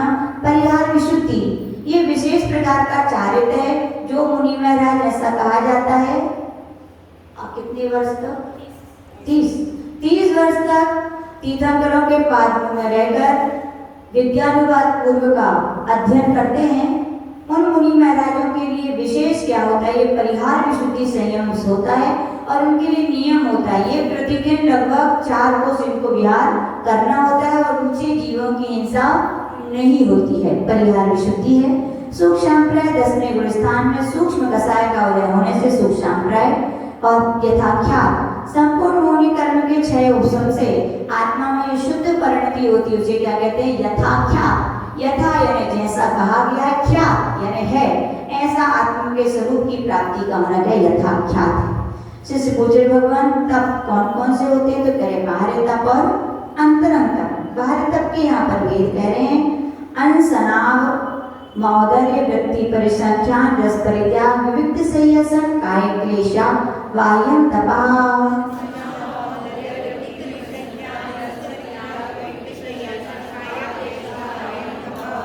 यानी संयम की प्रभुपास क्यों किया जाता है, संयम की वृद्धि के, क्यों आहार करने जाएंगे, शुद्धि करेंगे, सब असंयम होगा, थोड़ा बहुत तो होगा, और भोजन करते हैं तो भी, उपास करो तो भी दिक्कत, और नहीं करो तो भी दिक्कत। जीवों की असत्य अनुष्ठान, यानी कि वो शरीर में जो होते हैं उनका विघात होते ही तो आचार्य भगवान कह रहे संयम की रक्षा के लिए चारों प्रकार के जो आहार का त्याग किया जाता है वो क्या है? अनशन।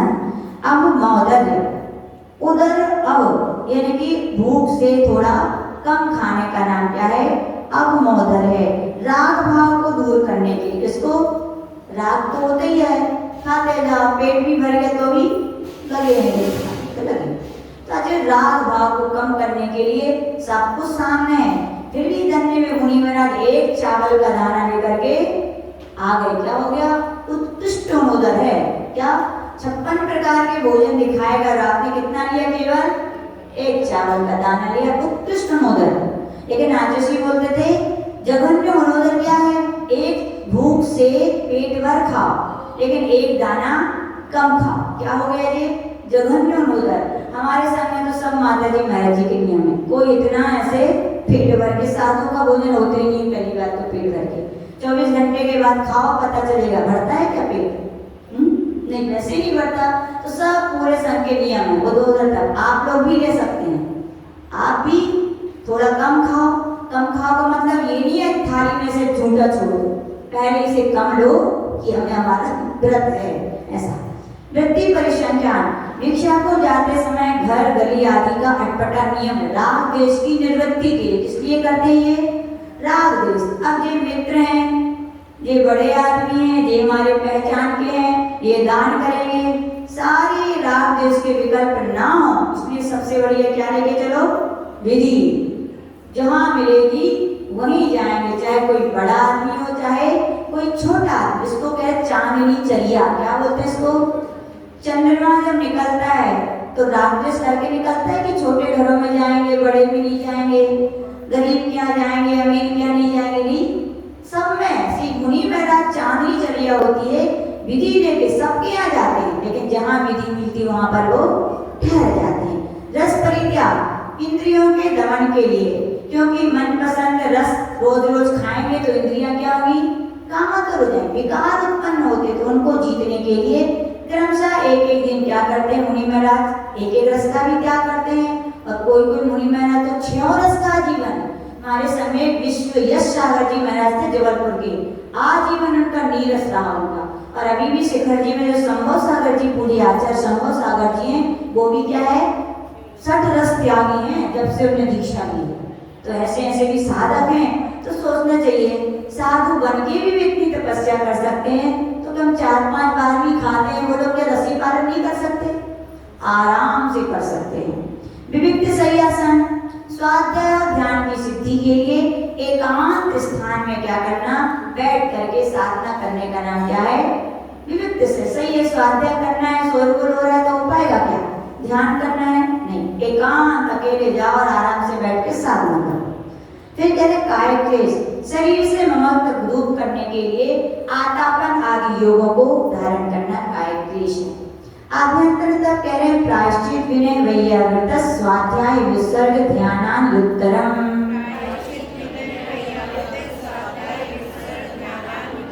प्रायश्चित विनय वैयावृत्ति स्वाध्याय विसर्ग और ध्यान, ये सब क्या है? आभ्यंतर तप के भेद हैं, यानी कि ध्यानानुत्तरम, यानी आचार्य भगवान कह रहे हैं कि अभ्यंतर तप है। प्रायश्चित जो से प्रमाद अज्ञानता से जो दोष हो जाते हैं उनका गलतियों को क्या करना? स्वीकार करना, आत्म निंदा भी करना और गुरु के पास जाकर बताने को आत्मगर्हा, और जो वो दंड देते हैं उसको स्वीकार करना। प्रायश्चित है विनय। विनय यानी क्या होता है?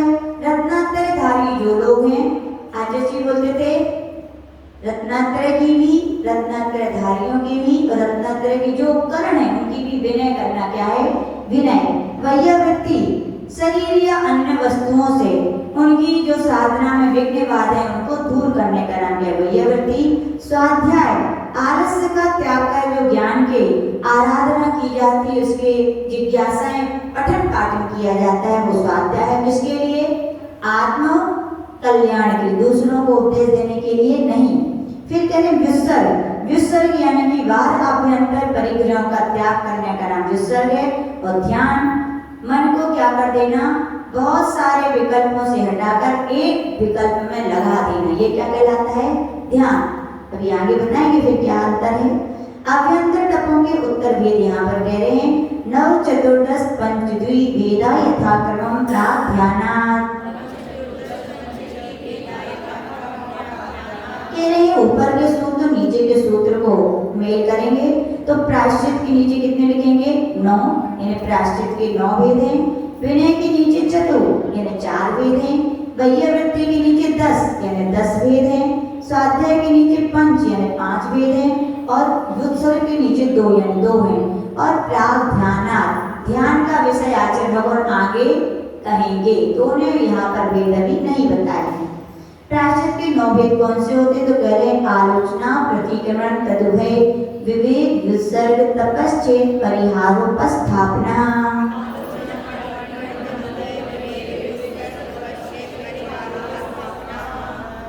आलोचना गुरु के पास अपने अपराध को क्या करना निवेदन करने का नाम क्या है आलोचना। और आचार्य बोलते थे कितनी भी साधना करो तो बड़ी से बड़ी, लेकिन आलोचना नहीं कर रहे तो सारी साधना क्या है बेकार। क्या है खूब सारा दूध इकट्ठे करते जाओ और उसमें कचरा भी गिरता जाए, अलग नहीं करोगे तो फायदा है क्या। आत्मा के साधना के साथ जो आपके अपराध हो रहे हैं उनको भी गुरु के समक्ष बता के उनको दूर करना भी आवश्यक है। प्रतिक्रमण मेरा जो मैंने दोष किए हो मेरे दोष क्या हो मिथ्या, उनको स्वीकार करना क्या है प्रतिक्रमण। तदुभय आलोचना भी करना और प्रतिक्रमण भी करना, वो क्या करे तदुभय। विवेक सदोष तथा उपकरणों का नियमित समय तक त्याग। विवेक यानी गुरुदेव ने कि विवेक प्रायश्चित दिया, उनसे कहा कि आचार्य हमसे मान लीजिए कुछ अपराध हो गया तो वो कहेंगे जैसे अपन ने कहा कि इनको हमने अपशब्द बोल दिए तो बोलेंगे उनसे क्षमा मांगो। क्या दे दिया उनसे, ये क्या हो गया विवेक। सदोष आहार उपकरणों का नियमित समय तक त्याग करना, या ऐसा कह देते हैं इतने समय तक इस प्रकार के आहार का त्याग, या किसी उपकरण का पेन यूज नहीं करना, कुछ भी यूज आपको नहीं करना, तो ये क्या है विवेक। व्युत्सर्ग में आचरण कायोत्सर्ग आदि करना, क्या करना चाहिए दे देते हैं। हम लोग के समय जितने इंद्रिय जीव होता था लगभग पंचेंद्रिय का नहीं, एक इंद्रिय का भी, 2 इंद्रिय 3 इंद्रिय 4 इंद्रिय का फिक्स, जितने इंद्रिय घायल हो गया या उसके हिंसा होता थी उतने कायोत्सर्ग देते थे। बाकी पंचेंद्रिय का तो बढ़ा देते थे और एक इंद्रिय घास वगैरह का भी अच्छा बढ़ा, तो ऐसा क्योंकि 2 इंद्रिय 3 इंद्रिय तो धोखे से खत्म होते हैं। पंचेंद्रिय में जो आपका बहुत बड़ा प्रमाद रहा और घास आदि पर तो आप जान पूछ के चले तो बड़ा प्रश्न। तब उपास आदि करना। छेद में दीक्षा का छेद कर देते थे, 1 महीने 2 महीने 3 महीने तक आपका जो क्रम है उस क्रम से आपको दूसरे क्रम पे इतने दिनों तक बैठना है। परिहार कुछ समय के लिए संघ से अलग कर दे, जाओ इतने समय तक तुम्हें उस संघ में रह के आना है, तो ये क्या है परिहार। और उपस्थापना कई बार तो दीक्षा को छेद करके पुनः दीक्षा दी जाती है, उसे क्या कहा जाता है, यानी कि कितनी बड़ी बात है, इतने बड़े बड़े प्रायश्चित दिए जाते हैं लेकिन फिर भी शिष्य लेने भी जाते हैं। क्या है ताकत का काम है कि कमजोरी का काम है, बहुत बड़ी ताकत। कितने लोग तो हम लोग देखे संघ में आलोचना नहीं करते थे, तो अपन को ये लगता है आलोचना करेंगे तो गलती बतानी पड़ेगी तो आतिशी क्या सोचेंगे, लेकिन हम लोग ने देखा आतिशी तो खुश हो जाते थे। अपन गलती अपनी खुद बताने जाओ आतिशी बहुत खुश हो जाते थे। अभी हमारे संग में एक माता जी की समाधि हो गई थी कुछ साल पहले, तो पता नहीं हमारे मन में तो बड़ी घबराहट सी हो गई, क्या भरोसा जिंदगी का। पता है क्या, यूं कहा जाता है कि अंतिम समय आएगा तो जो जैसी आलोचना होती कुछ वैसे आलोचना तो सभी करनी चाहिए गुरु से, लेकिन कुछ डर के कारण अपन रख लेते हैं कैसे कहें, लेकिन उस दिन पता नहीं क्या भाव में परिवर्तन आया। हमने तो अपनी जिंदगी भर की सब इतनी बड़ी आलोचना लिख के भेज दिया। चाची बोले ये तो समाधि के समय लिया जाता है, क्या कोई भरोसा थोड़ी है, आप तो अभी दे दो। और हमें लगता है हमने बहुत अच्छा किया कि अपनी आलोचना है, यानी आलोचनाओं से आगे कहने का मतलब कभी डरना नहीं चाहिए। तो इस प्रकार से विनय के भेद ज्ञान दर्शन चारित्रोपचारा, ज्ञान की विनय करना, ज्ञानी की विनय करना, ज्ञान के उपकरण रहल है, पुस्तक है, पेन से इनकी भी विनय करना। दर्शन विनय, सम्यक दर्शन के विषय में भी अपने विचार अच्छे होना, सम्यक दृष्टियों के प्रति भी, सम्यक दर्शन के जो अंग हैं या उनके जो जिनसे सम्यक दर्शन होता है, मंदिर प्रतिमा, उनकी भी क्या करना, विनय करना। चारित्रधारी की चारित्र के उपकरण पिछी कमंडल की भी क्या करना, विनय करना। उपचार विनय, अपने से जो बड़े हैं उनकी भी विनय करना। और ऐसा नहीं कि छोटों के प्रति विनय, छोटों के प्रति विनय रखनी चाहिए, बस अंतर इतना है कि आप जैसी बड़ों की करते हो वैसी नहीं करें। लेकिन छोटे आते हैं देख करके प्रसन्न हो गए, इतने ही कह दिया, अच्छा आ गए क्या, ये भी क्या है, यानी कि उनकी एक प्रकार से विनय है। वो भी तो महाव्रती हैं। आप थोड़े दीक्षा में बड़े हो गए तो इसका मतलब ये थोड़ी कि तुम छोटों की भी यथायोग क्या होगी, विनय। उन्होंने वंदना भी किया, प्रतिवंदना भी करना, नमोस्तु किया तो प्रति नमोस्तु करना, ये क्या होगी, छोटों के सहयोग की विनय। वैयावृत्ति, आचार्योपाध्याय तपस्वी, शहर जिलान गणकुल संघ साधु मनोज्ञाना।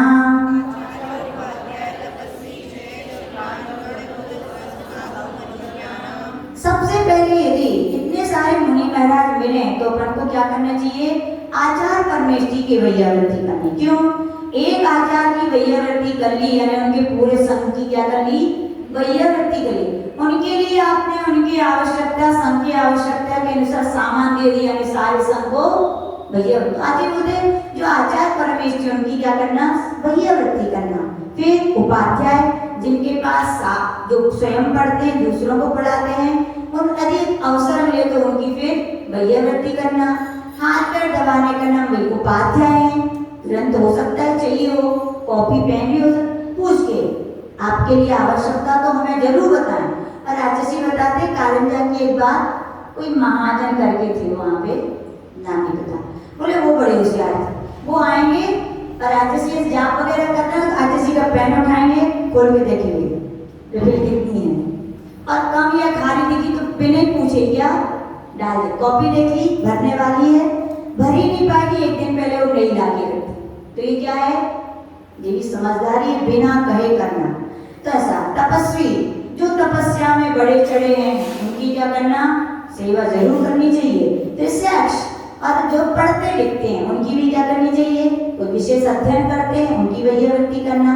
गिलान, रोगी है, बीमार है, उनकी भी क्या, ऐसे नहीं है ये बीमार है गिलानी करके ऐसे नहीं, उनकी तो और पहले हमारे आचार्य बोलते थे जवान की करो या ना करो, लेकिन वृद्धों की पहले करो, और की करो या ना करो, लेकिन जो बीमार है उनकी पहले करनी चाहिए।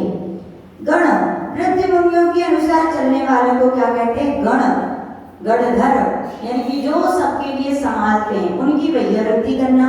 कुल, दीक्षा देने वाले आचार्य के शिष्य, यानी कि जो हम सभी महाराज हैं, आचार्य विश्व सागर जी, विमल साहब, सब लोग क्या कहलाएंगे, एक कुल के, कुल। संघ, यति, ऋषि, मुनि, अनगार, चार प्रकार के मुनियों के समूह को क्या कहते हैं, संघ कहते हैं।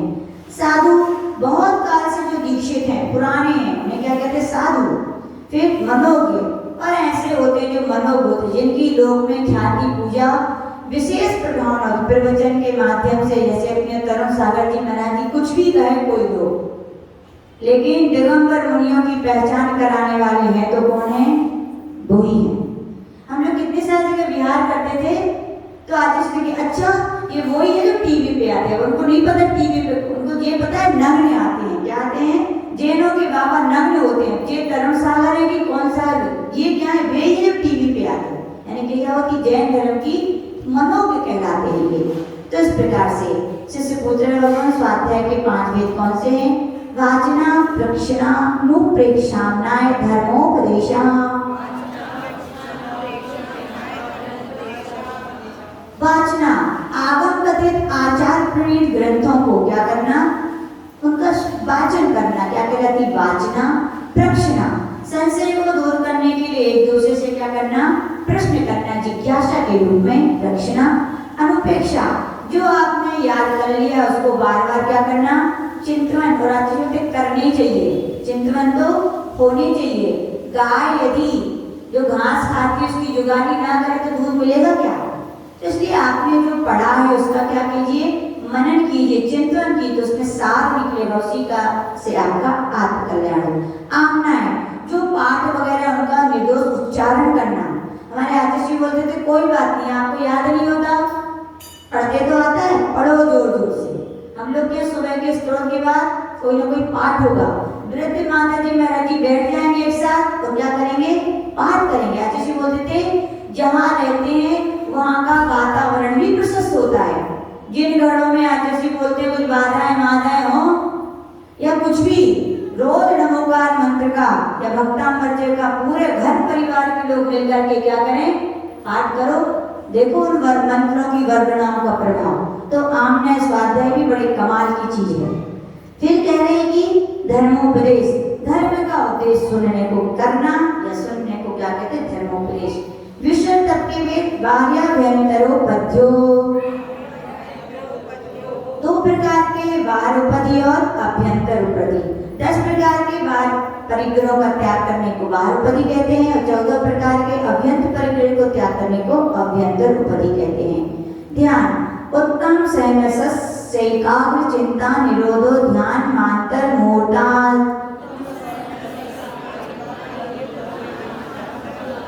तो कह रहे हैं उत्तम सहन वालों को ध्यान किसको होता है, उत्तम सहन वाले हैं उनके लिए ध्यान होता है।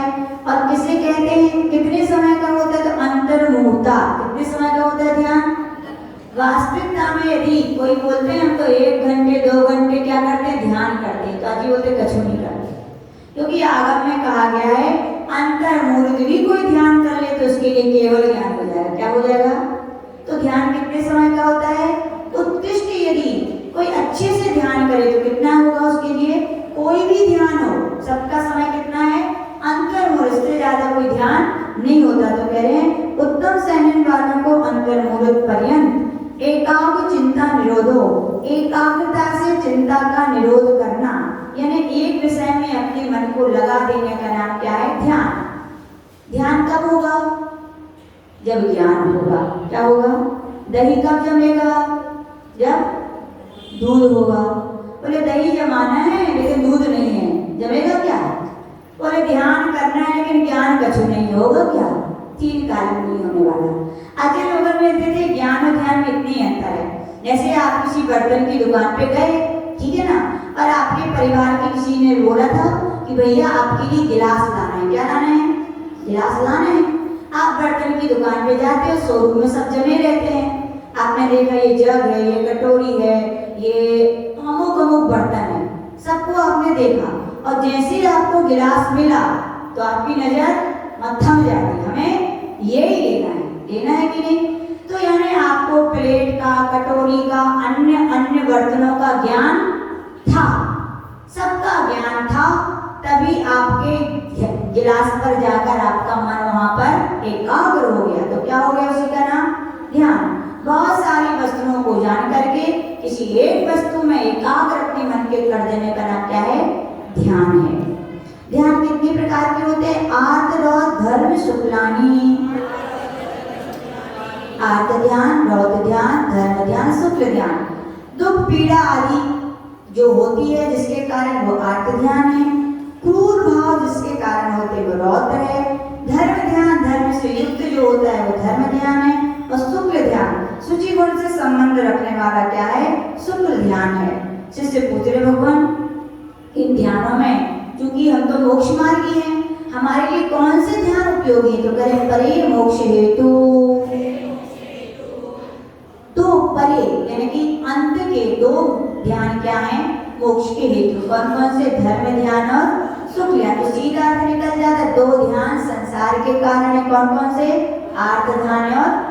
यदि आप अपने को मोक्ष मार्गी समझते हो तो आर्त और रौत ध्यान का त्याग कर दीजिए, किसमें लगिएगा, धर्म ध्यान में लगिएगा, और शुक्ल ध्यान की भावना बनाइएगा। शिष्य पूछ रहे भगवान आर्त ध्यान कौन कौन से, तो कह रहे आर्त मामनोज्ञस्य संप्रयोगे तद विप्रयोगाय स्मृति समन्वहारा।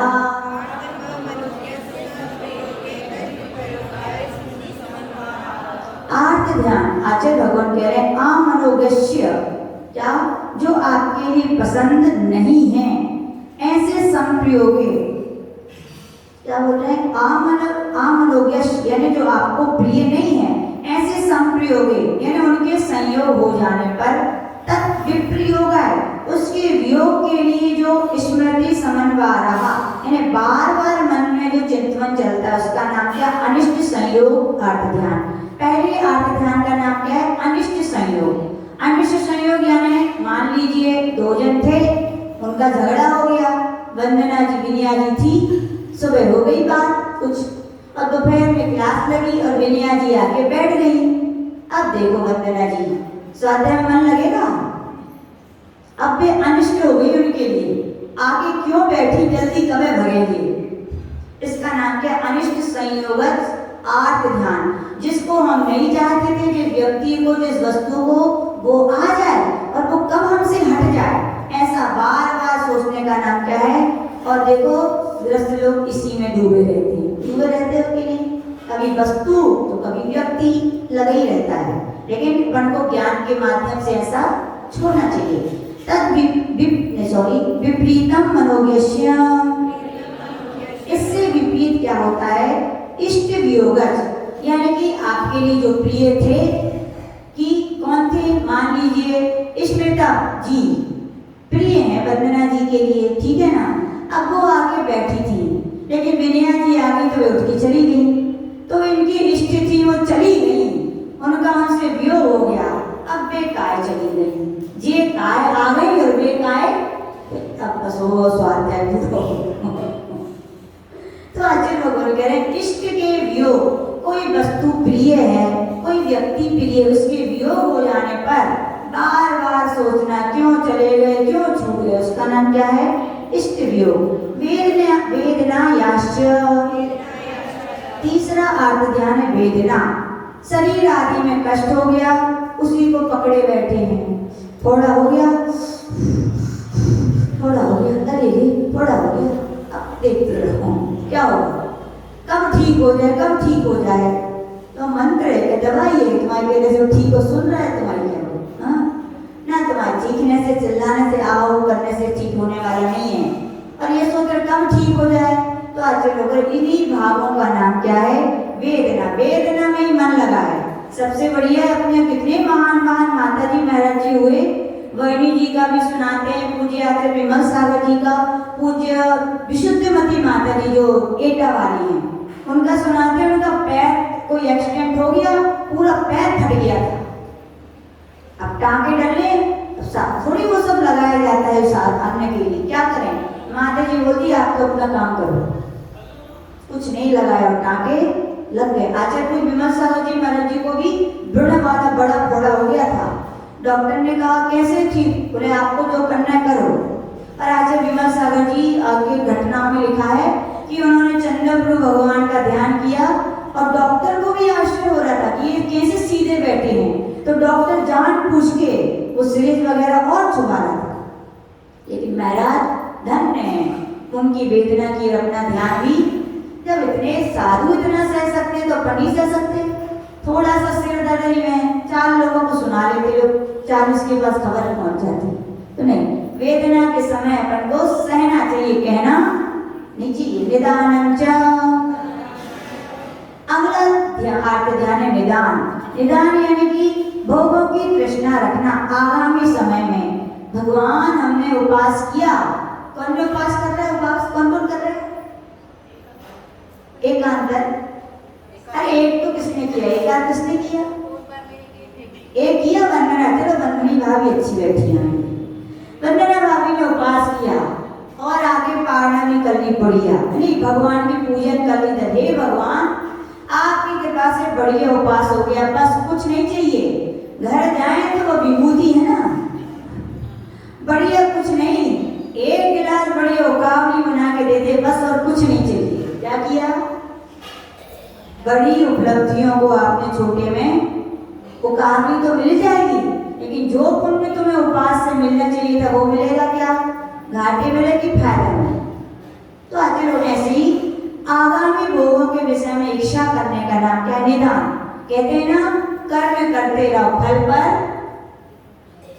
मत देखो, मिलेगा ही, अच्छा कर रहे हो तो अच्छा मिलेगा, खराब करोगे फल की इच्छा नहीं रखनी चाहिए। गुण स्थान कौन कौन से होते हैं? तो कह रहे ता दव्रत देश व्रत प्रमत्त संयताना। आत्म ध्यान के अविरत यानी कि आदि के चार कौन कौन से? पहला, दूसरा, तीसरा और चौथा। और फिर कह रहे देशव्रत यानी पांचवा और प्रमत्त संयत यानी छठवा।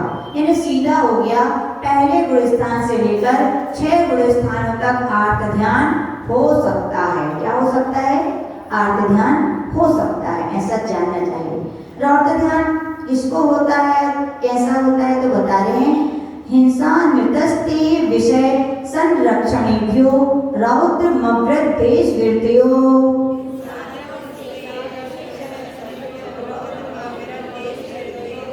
कहते हैं हिंसानंदी, मृषानंदी, चौर्यानंदी और विषय संरक्षण नंदी या इसके लिए अपन परिग्रह नंदी भी बोलते हैं। हिंसा करके आनंद बनाना।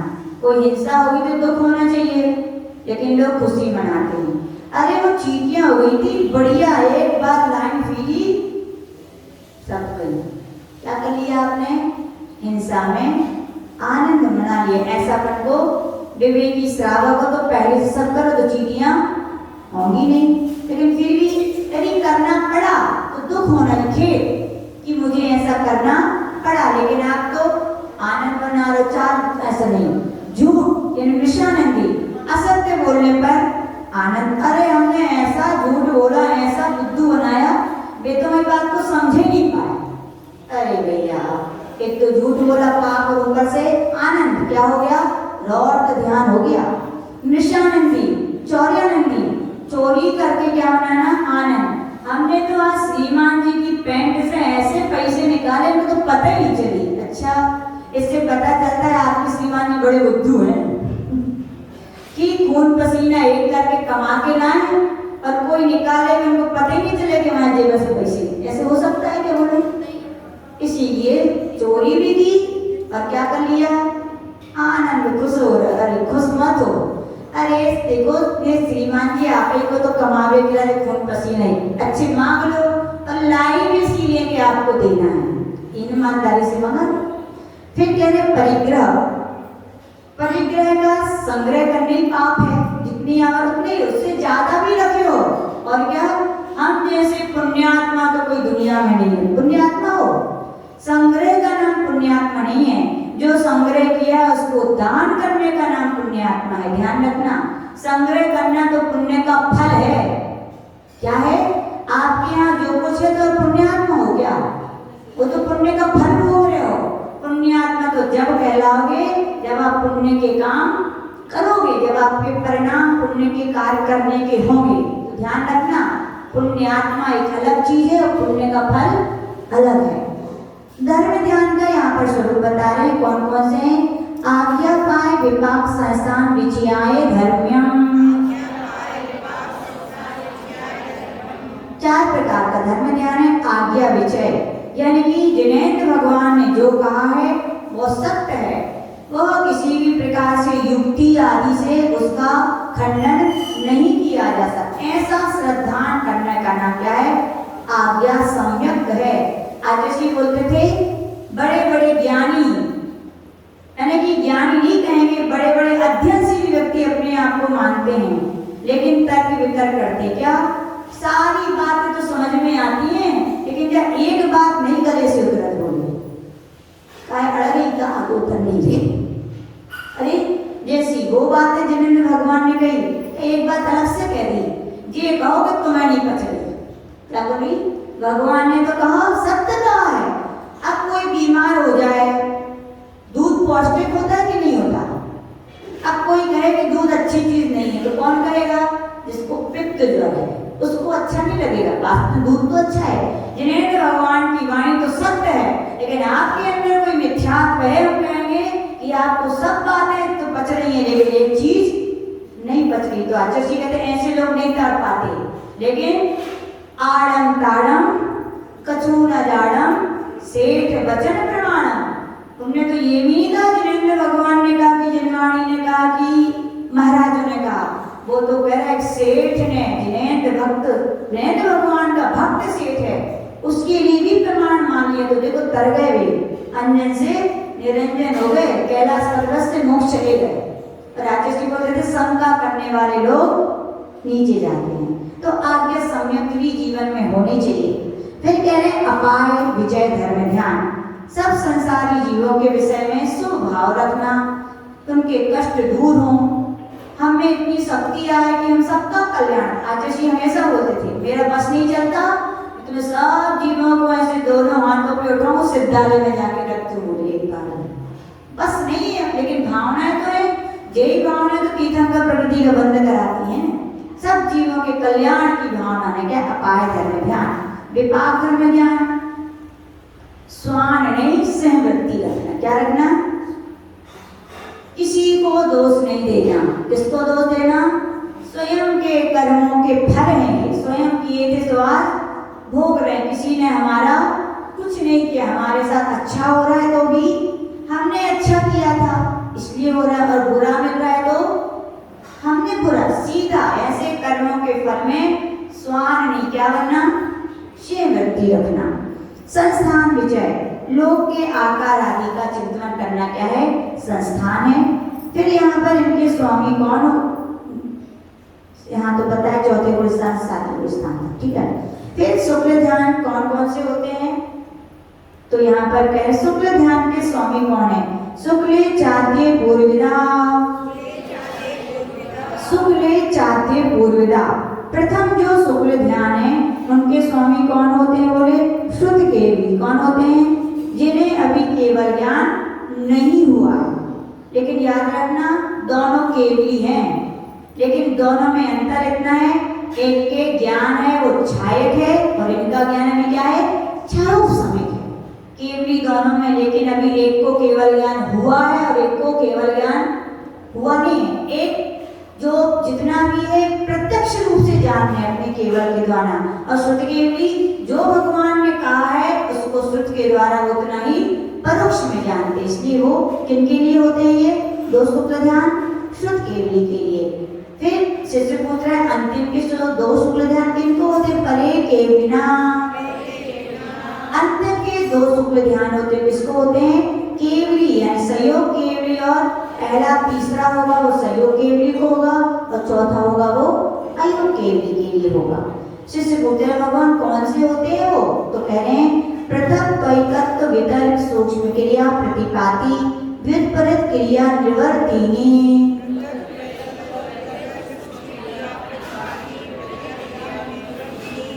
कह रहे पृथकत्व धर्म ध्यान, यानी जिसमें पृथक पृथक मन वचन आदि का अवलंबन लिया जाता है वो पृथक है। एकत्व जिसमें केवल एक का अवलंबन लिया जाता है वो एकत्व है। सूक्ष्म क्रिया जहाँ पर सूक्ष्म सूक्ष्म दृष्टियाँ चलती हैं उसे सूक्ष्म क्रिया। व्युत्पृत क्रिया जहाँ पर क्रियाओं की निवृत्ति रूप ध्यान किया जाता है वो व्युत्पृत क्रिया है। ऐसे शॉर्ट में समझना चाहिए। शिष्य पूछते भगवान ये शुक्ल ध्यान कौन सा शुक्ल ध्यान किसकी अवलंबन से होता है? तो कह रहे हैं त्रिग योग का योगा योगाना।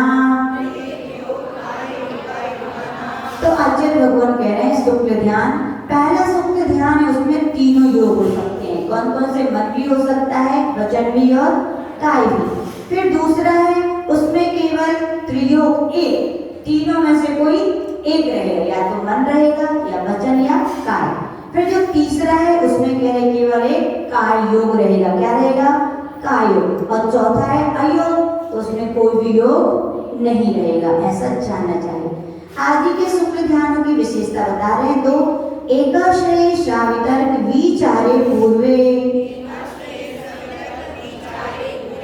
यानी आदि के दो शुक्ल ध्यान पूर्ण शुद्ध ज्ञानी के होते। पूर्वे लिखा है ना, पूर्ण शुद्ध ज्ञानी के होते तथा वे दोनों शुक्ल ध्यान सावितर्क और विचार, यानी वितर्क भी होता है उनमें और विचार भी होता है। अब आगे बताएंगे क्या वितर्क होता है क्या विचार होता है।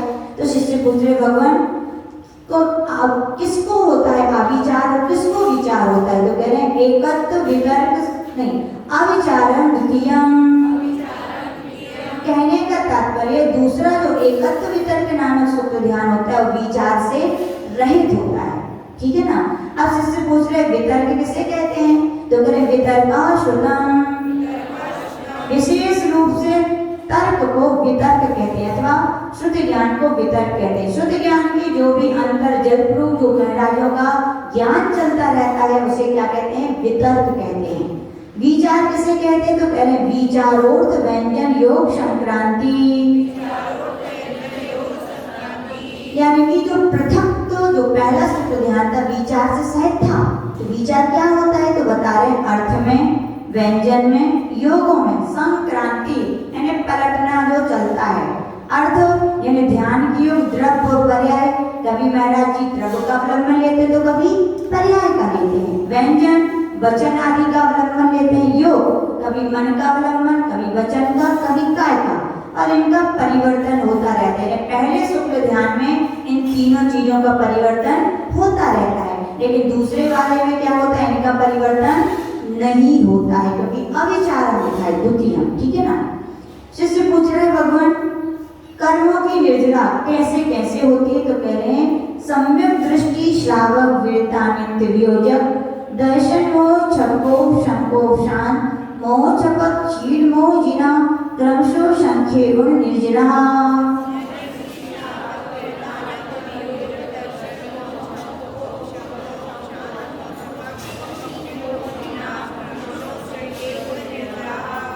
कह रहे सम्यक दृष्टि मोक्ष मार्ग है, तो किसका? चौथे गुण स्थान से मोक्ष मार्ग सम्यक के साथ शुरू होता है। तो कह रहे हैं सम्यक दृष्टि भी कर्मों की क्या करता है? निर्जरा करता है। लेकिन उससे ज्यादा असंख्यात गुणी कर्मों की निर्जरा किसको होती है? पंचम गुण स्थान वर्ती यानी जिसने प्रतिमा व्रत आदि ले लिए हैं। फिर उससे असंख्यात गुणी किसकी होती? विरत। विरत यानी महाव्रती। इसीलिए कहा जाता है साधु जन आहार करें, श्रावक जन उपवास करें, तो भी निर्जरा किसकी ज्यादा होगी? मुनि महाराजों की ज्यादा होगी। तो कहते विरत। फिर अनंतानुबंधी विषयोजक, अनंतानुबंधी की विषयोजना करने वाले। यद्यपि ये जय धवला का विषय है, इसमें क्या होता है? विषयोजना यानी कि वो रस्सी होती है ना, रस्सी को जो ऐसे ऐसे करते हैं, इधर होती उधर उद्वेलन जिसमें कहा जाए। तो आतिशी बोलते थे कोई कोई जीव क्या करते हैं? अनंतानुबंधी का जो द्रव्य है उसको अप्रत्यक्ष ध्यान में दे देते हैं। क्या कर देते हैं? दिया जाता है। अब आप लोग नहीं समझ पाएंगे तो इसको कहते हैं अनंतानुबंधी की विषय योजना करना। तो ऐसे महावृत्ति से, क्योंकि कई के इसमें भी दो विकल्प हैं, दो आचार्य महाराज हैं, एक आचार्य पुष्पधन भूतबली और एक आचार्य गुणधर। तो दो आचार्यों के दो मत हैं। कोई कहते हैं अनंतानुबंधी की विषय योजना चारों गतियों के जीव करते हैं, लेकिन कोई महाराज कहते हैं केवल सप्तम गुण स्थान से इसकी विषय योजना होती है। तो हमें लगता है उमा स्वामी महाराज भी इसी बात को स्वीकार करते हैं, इसीलिए उन्होंने महावृत्तियों के बाद अनंतानुबंधी की विषय योजना करने वाले के असंख्यात गुणी कर्मों की निर्जरा कही है। फिर कह रहे दर्शन मोह का क्षय करने वाले के लिए असंख्यात गुणी कर्मों की निर्जरा होती है। फिर चारित्र मुनि का उपशम करने वालों के उसकी ज्यादा निर्जरा होती है। यानी फिर उपशांत मोह यानी कि जिन्होंने उपशांत मोह वाले यानी कि उपशम श्रेणी पर जो चढ़ते हैं वो उनके लिए उपशम ज्यादा निर्जरा होती है। उपशांत मोह ने 11वां गुण स्थान, सॉरी क्षीण मोह यानी कि 12वें गुण स्थान वालों की ज्यादा निर्जरा होती है। और उसके बाद क्या होता है? जिन जिन जिन से क्या लेना है? जिन्हें यानी कि संयोग केवली अयोग केवली की क्या होती है? असंख्यात गुणी कर्मों की निर्जरा होती है। शिष्य पूछ रहे भगवान निर्गंध साधु कितने प्रकार के होते हैं? तो कह रहे हैं फुलाक वकुश कुशीत निर्गंध स्नातका निर्ग्रंथा। फुला जिनकी उत्तर गुणों की तो भावना ही नहीं होती और किसी द्रव्य व काल में मूल गुणों में भी दोष लगा लेते हैं। देखो लिया है व्रत तो गलती तो हो सकती, दोष तो लग ही सकते हैं। तो कोई ये ना कहे अरे भैया उनके मूल गुण को पालन नहीं हो रहा, तो ये क्या है? बोले द्रव्य लिंगी है। कहना आसान है और होना और ना होना निर्णय करना ये बहुत कठिन है। इसलिए कभी भी किसी की चर्या को देखकर मन को ऐसा नहीं कहना चाहिए। पकुश जो मूल गुणों का निर्दोष पालन करते हैं लेकिन शरीर व उपकरण आदि की शोभा में लगे रहते हैं। हम लोग कई बार क्या होता है स्वाध्याय कुछ नहीं हो रहा है, तभी पिच्छी के पंखी संभालने लगेगी, कुछ नहीं है, कमंडली। चाची बोलते हैं ये सब अपन को नहीं करना है, फिर भी यहाँ पे बोल रहे हैं ऐसे मुनि महाराज भी ये सब करते हैं, लेकिन फिर भी क्या है वो भावलिंगी के द्रवलिंगी। याद रखना ये पांचों निर्गंथ मुनि महाराज भावलिंगी हैं, यानी कभी ऐसी गलती मत करना कोई मुनि महाराज ऐसा कर रहे हो तो अरे ये तो महाराज नहीं है, द्रवलिंगी है। तो केवल पिच्छी संभालने से कमंडल संभालने से कोई द्रवलिंगी भावलिंगी नहीं होता, ये तो अंतरंगी परिणति क्या चल रही व्यक्ति की आपको पता है क्या। तो कभी ऐसा गलती ना कर दें। कुशी प्रतिसेवना कुशी जिनके मूल गुण में उत्तर गुण तो पूर्ण होते हैं, लेकिन उत्तर गुणों में कभी कभी दोष लग जाते हैं, तो ऐसे भी मुनि महाराज हो सकते हैं। तो ऐसा उनको देख करके अपन ये ना कहें कि ये कुछ नहीं है, खाली वेश धारण करें।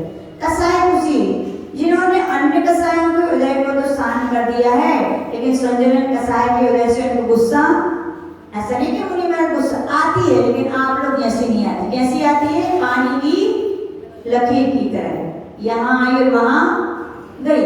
तो आज लोगों ने कह रहे, और याद रखना जरूरी नहीं है संजलन कसाय बिल्कुल छोटी होती है, संजलन कसाय भी इतनी बड़ी होती है कि द्वारिका जा सकती है। कितनी बोलो है कि नहीं। जब रिद्धि उपतला निकला किसको थी? मुनि महाराज थे। भावलिंगी मुनि महाराजों को रिद्धियां होती हैं, यानी कि संजलन कसाय भी इतनी तीव्र हो सकती है कि द्वारिका जल सकती है। तो फिर भी किसी मुनि महाराज की गुस्सा वगैरह देख करके अपन को उनकी हंसी या चार लोगों के सामने अपन को नहीं कहना चाहिए, ठीक है ना। निर्ग्रंथ का अर्थ है जिन्होंने मोहनी कर्म का तो उदय ही नहीं है, तथा जिन्होंने अभी घाती कर्म को नष्ट नहीं किया, लेकिन करने वाले ऐसे 12वें गुण स्थान वर्ती क्या कहलाते हैं? निर्ग्रंथ। और स्नातक जिन्होंने डिग्री प्राप्त कर ली है। कौन सी डिग्री? केवल ज्ञान की जिन्होंने डिग्री प्राप्त कर ली, स्नातक कोर्स हो गया पूरा, तो उन्हें क्या कहते हैं? स्नातक। ध्यान रखिए सभी मुनि महाराज क्या हैं? भावलिंगी हैं। इसलिए कभी ऐसे आदर्शी बोलते थे दुनिया में कुछ भी लोग दिखा सकते हैं ना। मोबाइल का जमाना है, कब किससे द्वेष हो जाए, व्यक्ति का कसाय भड़क जाए, आपस में तो छोड़ो, जब आता है कर्म का उदय तो कोई किसी को नहीं छोड़ता। किसी की किसी से कुछ भी हो सकती है, कोई किसी के बारे में कुछ भी दिखा सकता है, निकाल सकता है, लेकिन अपन को क्या करना चाहिए? अपनी श्रद्धा में अंतर नहीं लाना चाहिए, ठीक है ना। इन विनियों की क्या विशेषता है? तो यहाँ पर आचार्य भगवान कह रहे हैं संयम श्रुत प्रतिसेवना तीर्थलिंग लेश्यो पादस्थान विकल्पता साध्या।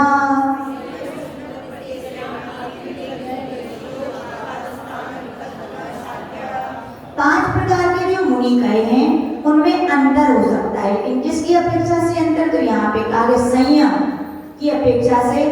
अपन ने 5 प्रकार का संयम पढ़ा सामयिक क्षेत्र, किसी को कुछ होता है तो किसी को, इसमें चार्ट बना है तो आप लोग देख लीजिएगा। फिर शुद्ध, पांचों मुनि महाराजों के ज्ञान में भी अंतर हो सकता है। प्रतिसेवना यानी कि उनके मूल गुण उत्तर गुणों में भी अंतर हो सकती है। कौन से? भगवान के काल में कौन हुए, ये भी उनमें अंतर। लिंग यद्यपि आप लोग समझते हैं जो बाहर दिखते हैं उन्हीं का नाम लिंग है, लेकिन 2 प्रकार के द्रवलिंग और भावलिंग। मुनि महाराज के भी 3 लिंग हो सकते हैं, उन्हें क्या कहते हैं? भावलिंग, क्योंकि भाव में 9वें गुण स्थान तक चलते हैं, तो इस अपेक्षा से उनके लिंग भी अलग अलग हो सकते हैं। लेश्या स्थान भी, उपाद स्थान भी उनके अलग अलग हो सकते हैं। इस प्रकार से इन विकल्पों के कारण भी मुनि महाराज में क्या हो सकता है? विशेषताएं आ सकती हैं। तो इस प्रकार से आज 9वां अध्याय पूर्ण हुआ। केवल परम पूज्य गणाचार्य गुरुदेव विराट सागर जी महामुनिराज की